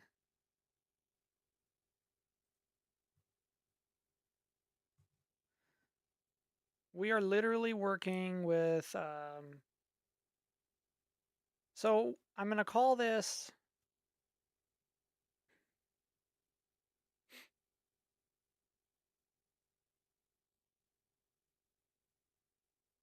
squad buff. Squad buff. Sure, I'll call it squad buff. Squad boost. There we go. Squad boost. Call that squad boost. I'm going to mimic Doberman's SP down to the initial to the cost. So that would be 30 initial SP, 80 SP cost, and what did the duration say? 25 seconds. Interesting, interesting.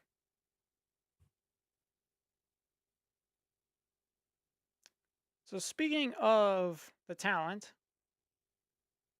it's a instructor talent.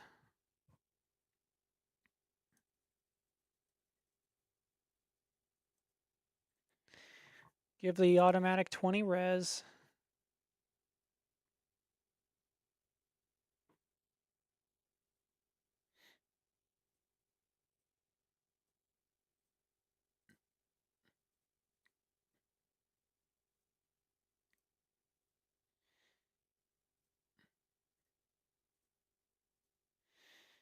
Do do do do do do do do do do do do do.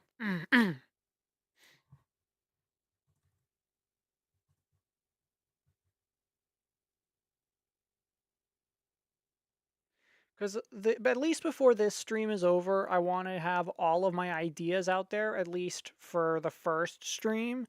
So if I ever decide to revisit this as a stream for the second one, it'll be about fine tuning certain elements and getting it all wrapped up so I can make a nice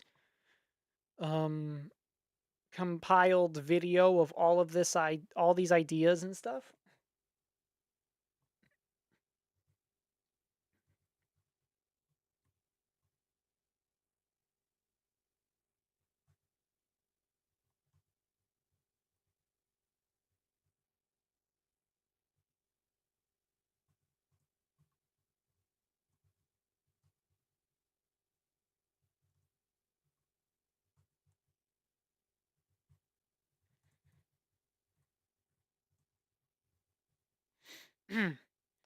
Aura is well adept at melee combat with the help of her beasts. Now, because of that being a specific thing with Aura, I'm very tempted to give her a specific, like a unique, but I made her an instructor guard, so I can't exactly do that. Although there have been operators in the past that have gotten summons where their archetype doesn't exactly match, like a bard, like Scotty Alter has a summon even though she's a bard. So that's what I'm thinking of giving her. But it would be like a talent thing. But she's only a 4-star. I guess it could be a Ray situation, meaning it would have to be tied to one of her skills, and I guess it would be the S2. Well, no, I guess it would be tied to both skills. Can summon a beast within her attack range that extends her range.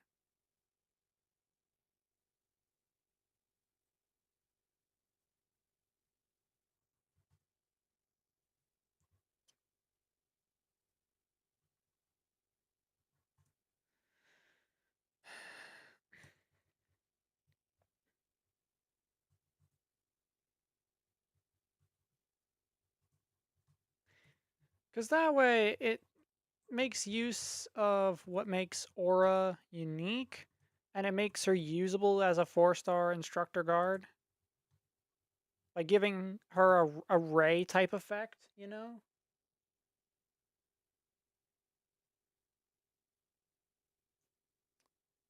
But I think I have to make this the passive.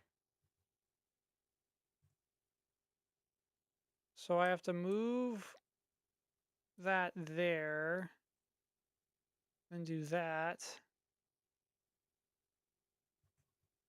Active. And then do the same thing for the S2.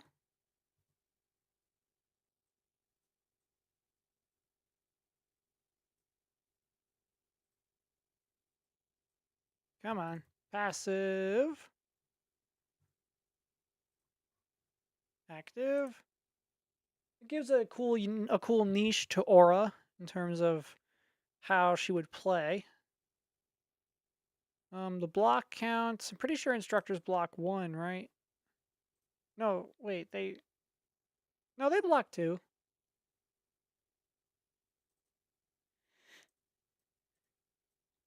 And instructors are usually relatively cheap to deploy. Yeah, 15. Do that. But the redeployment time is always 70 seconds. Do do do do do do do do do do do do do do do.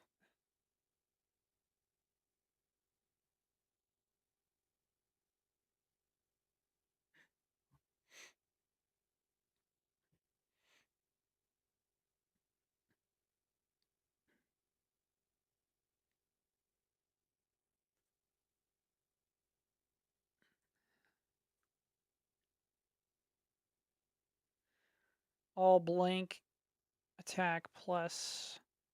Okay, I have an idea. It's not a very clever title or anything, but Aura's talent will be Naza Reconstructor. So basically, we're going to actually take Doberman's talent, and we're going to adapt it. We're going to adapt it to Aura. All Nazariq operators attack plus that much. I'll make that, let me do that. Seems like the pretty standard thing to do. Well, I should probably check other instructors in case of, more unique ways of doing their talent. So I'm going to check. Oh, Palas! Okay, well, first we're going to look at Swire. What's her talent? Attack of melee allies in the 8 surrounding grids plus that much when Swire is deployed. Oh, interesting, interesting, interesting. Okay. Okay. That gives her way more flexibility in terms of how she plays. Let me check Whislash again. When deployed, all melee allies with 3 or more block gain attack speed and defense. That's actually very interesting. I forgot that Palas was an instructor guard. Wow. We really do need another Minos event. We seriously need another Minos event.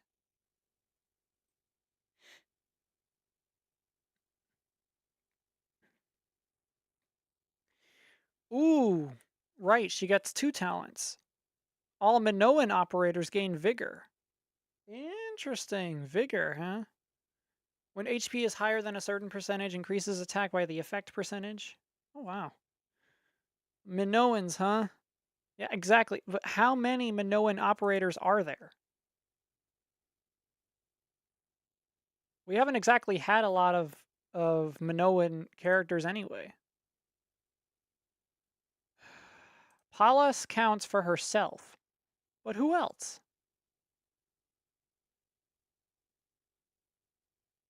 Okay. Erato, Palas, Sideroka, and Vulcan. With NPC Aspasia. Conviction? Really? Conviction? Huh. Did not know Conviction was a Minos. I literally had no idea that this guy was a Minos. Cause cause cause he's supposed to be an April Fool's joke. Which I can't get until April Fool's Day. That's insane. Is he even good? I've heard people say like Conviction is decent.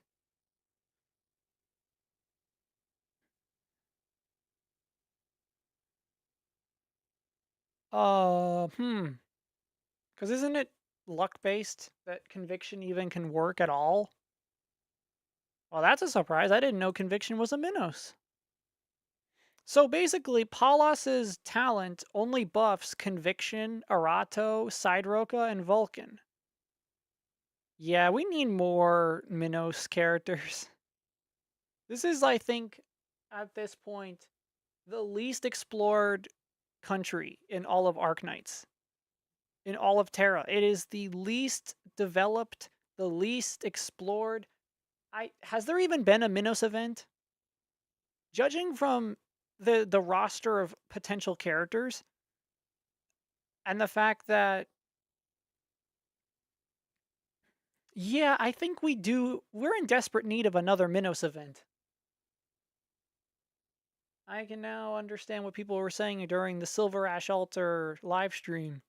Yeah, we need another Minos event. Interesting. Okay. Well, Palas's talent is very interesting considering, yes, it buffs a certain subgroup only when that subgroup gets more characters. So far, it's not exactly worth even using her at all, which is kind of unfortunate.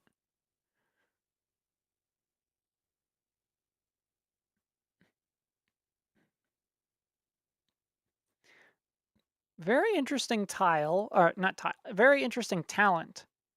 Her second talent. But I think I'm satisfied with the, just doing a basic talent for Aura. Considering Aura by herself doesn't exactly do much. So,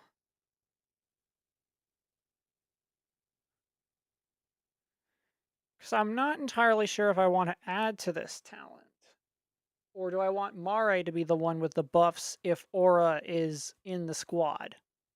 It's very possible, very possible. But for right now, because I'm not exactly thinking about modules at this moment, but I will think about stats. So I do have to go back to Doberman because I want a relative 4-star comparison in the stat department. Okay, we're okay. Auras. Nope, no, none of you, not you. Max HP of. Do that. An attack of 620. A defense of 385. Attack speed. Yeah, I mean attack interval, but that doesn't. Still not sure I understand what this website means by attack speed. Like, what are the quantities of attack speed? What are the classes of attack speed? Still don't know quite yet about potentials.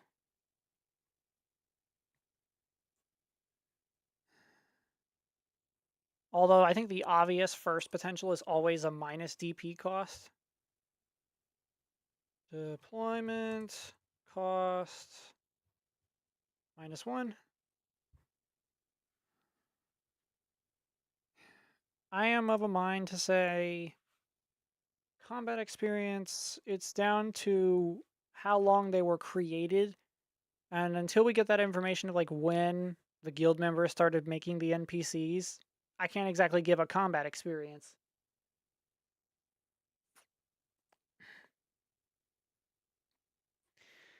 All right, Aura. I can't do too much because you're supposed to be a 4-star. But yeah, I'm guessing like a collab 4-star isn't so bad, you know? So this is interesting for now. This is very interesting for now. Don't think I want to do much else.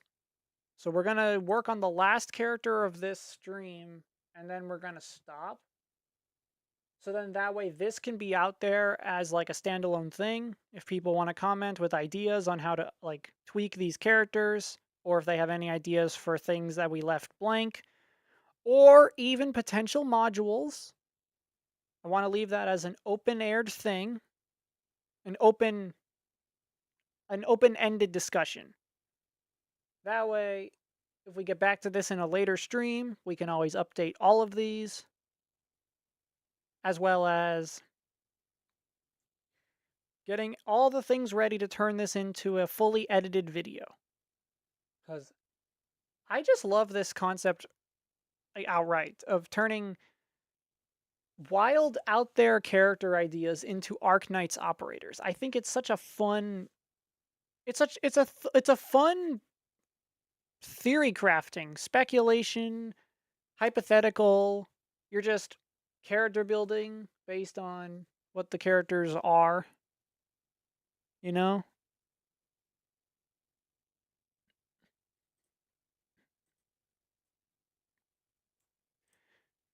Do that. Mare will be a 4-star abjurer. Yggdrasil. Physical strength. I guess standard. Good. Good. Good. Poor. Standard. Okay. I guess I could always add in how tall they actually are as well.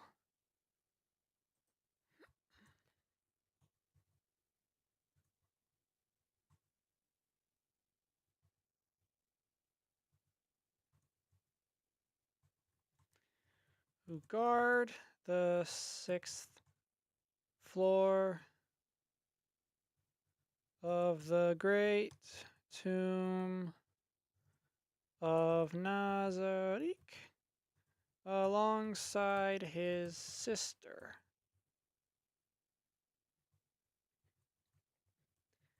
He specializes in ally buffs and large AoE attacks. That's why I went with Abjure and not like because that literally describes an Abjure in a nutshell.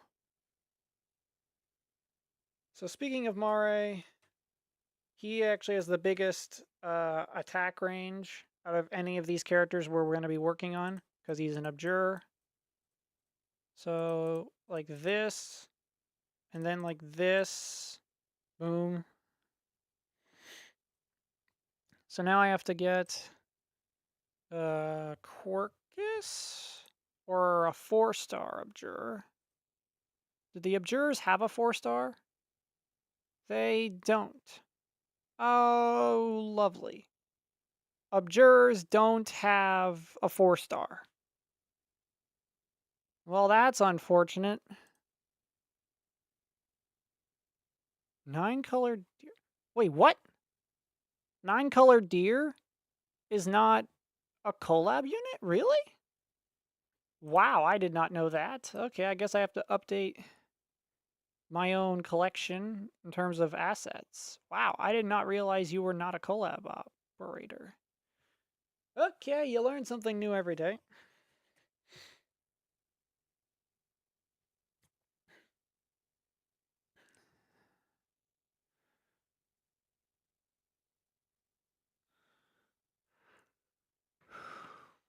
What is... Oh, it is a collab operator. Okay, that's what I thought. It's just a very obscure collab. It's just one that may not return at all? Okay, that's interesting.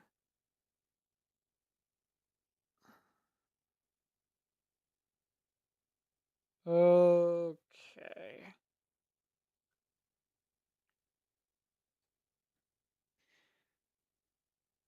Well, okay.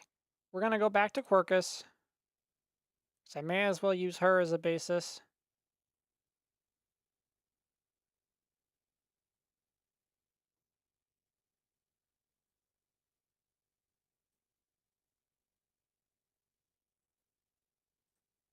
Copy that talent.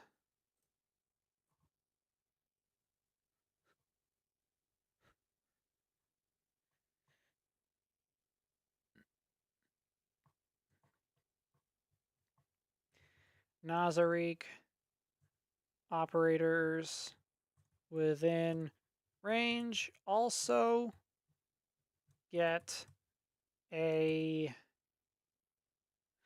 plus 30% attack. Because I think that's a worthwhile buff.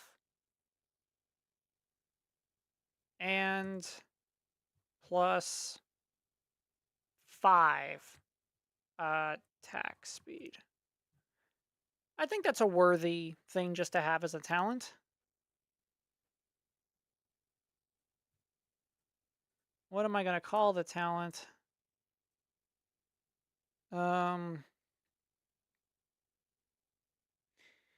there any Mare related thing that I could name this talent as? Mare Bellofiore. Abilities. Ooh! Nature's Herald.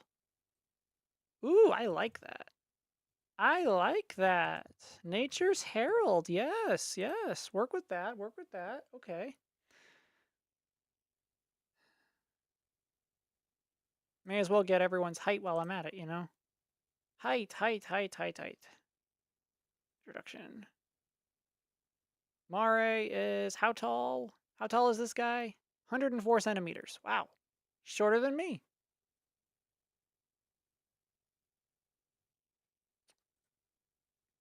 Okay. And then we're going to go back to Aura. We're going to get how tall Aura is. Aura is 104. Same height. Same height. The twins are the exact same height. That makes sense.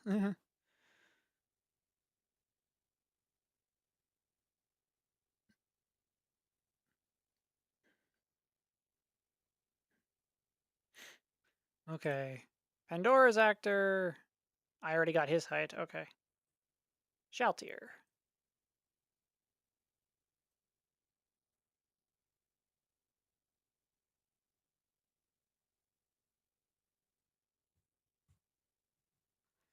Shaltier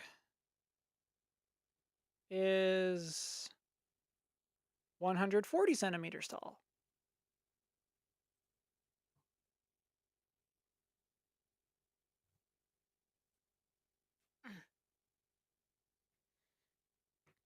Interesting, interesting, interesting.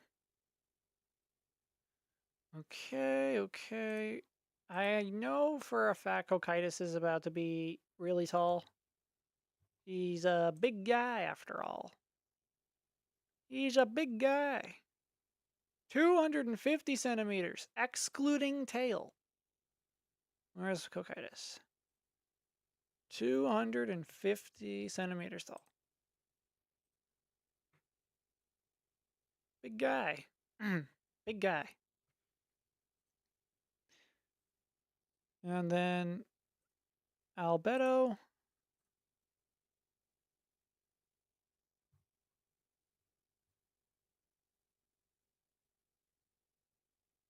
She's 170 centimeters tall. Wow. She is tall. And then finally, Ainz is, I'm guessing, really tall.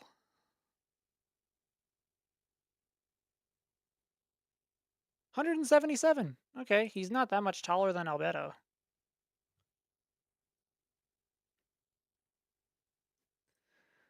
Interesting, interesting. Okay, Mare. Go back to here.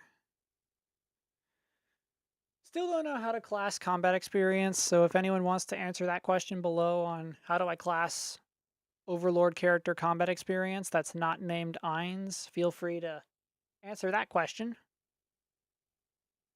A block of 1, redeployment of 70 seconds. Abjures don't exactly cost too much. No, yeah, 12 DP. That's not much at all. Giving all the Overlord characters 20 res, unless they're special and they get more res. Because they're pretty magical tanky. They're very magically tanky. Just by default. So if we need to tweak the res in the future, lower or higher, depending on the character specifically, then by all means, I will do that.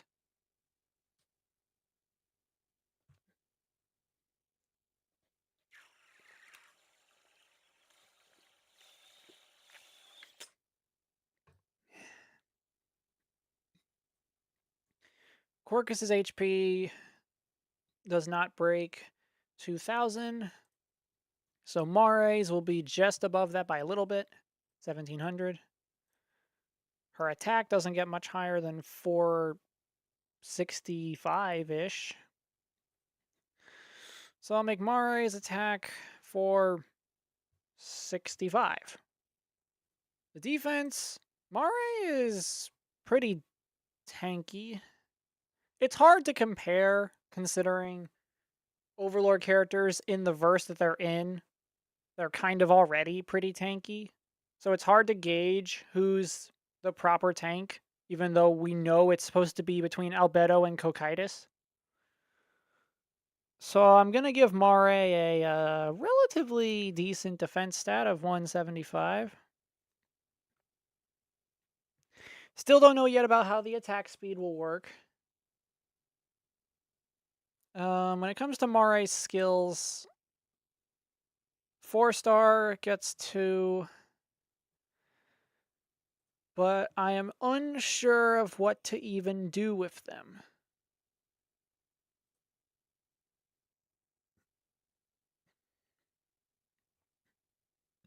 So we've reached the end of this stream, everyone. I wish I had had more of an interaction with you all. If, people wanted to come on and to give me ideas for this. This was definitely an experiment, a test. This will either return in the future or it will just be a video series that will have no live streams. I have yet to figure out this entire process. So to quickly go over everything that we went through in this stream, we did some work with Eins, created as much as we did, but I'm saving the effects of the talents, or not the talents. I didn't come up with a talent yet for Eins, so Eins needs we need to think of talents for him, and specifically with these skills, I have an idea in mind. So if you all want to make a guess at what the idea is for these skills, go right ahead. But this is where we're going to end with Eins. With Albedo, the only things we need to worry about are what her skills will be. She was the only one I was able to figure out a full list of potentials. She might be the closest one to being finished, actually, unless any of you want to give modules. Cocytus. I didn't type out a profile yet. Okay, I could at least do that before we're done.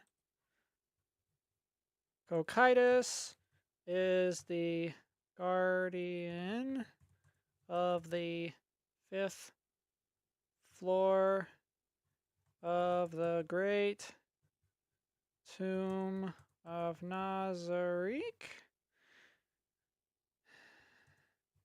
He is a tanky insectoid who can deal frost damage. We'll go with that.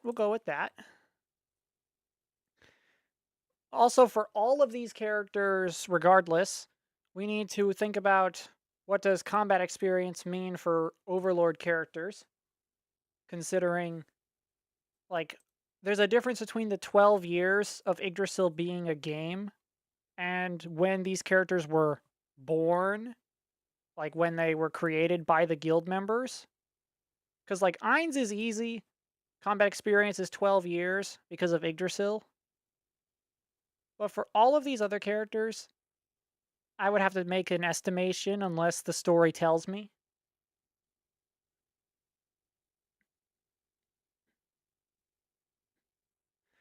We need to work on Cocytus's skills. And so,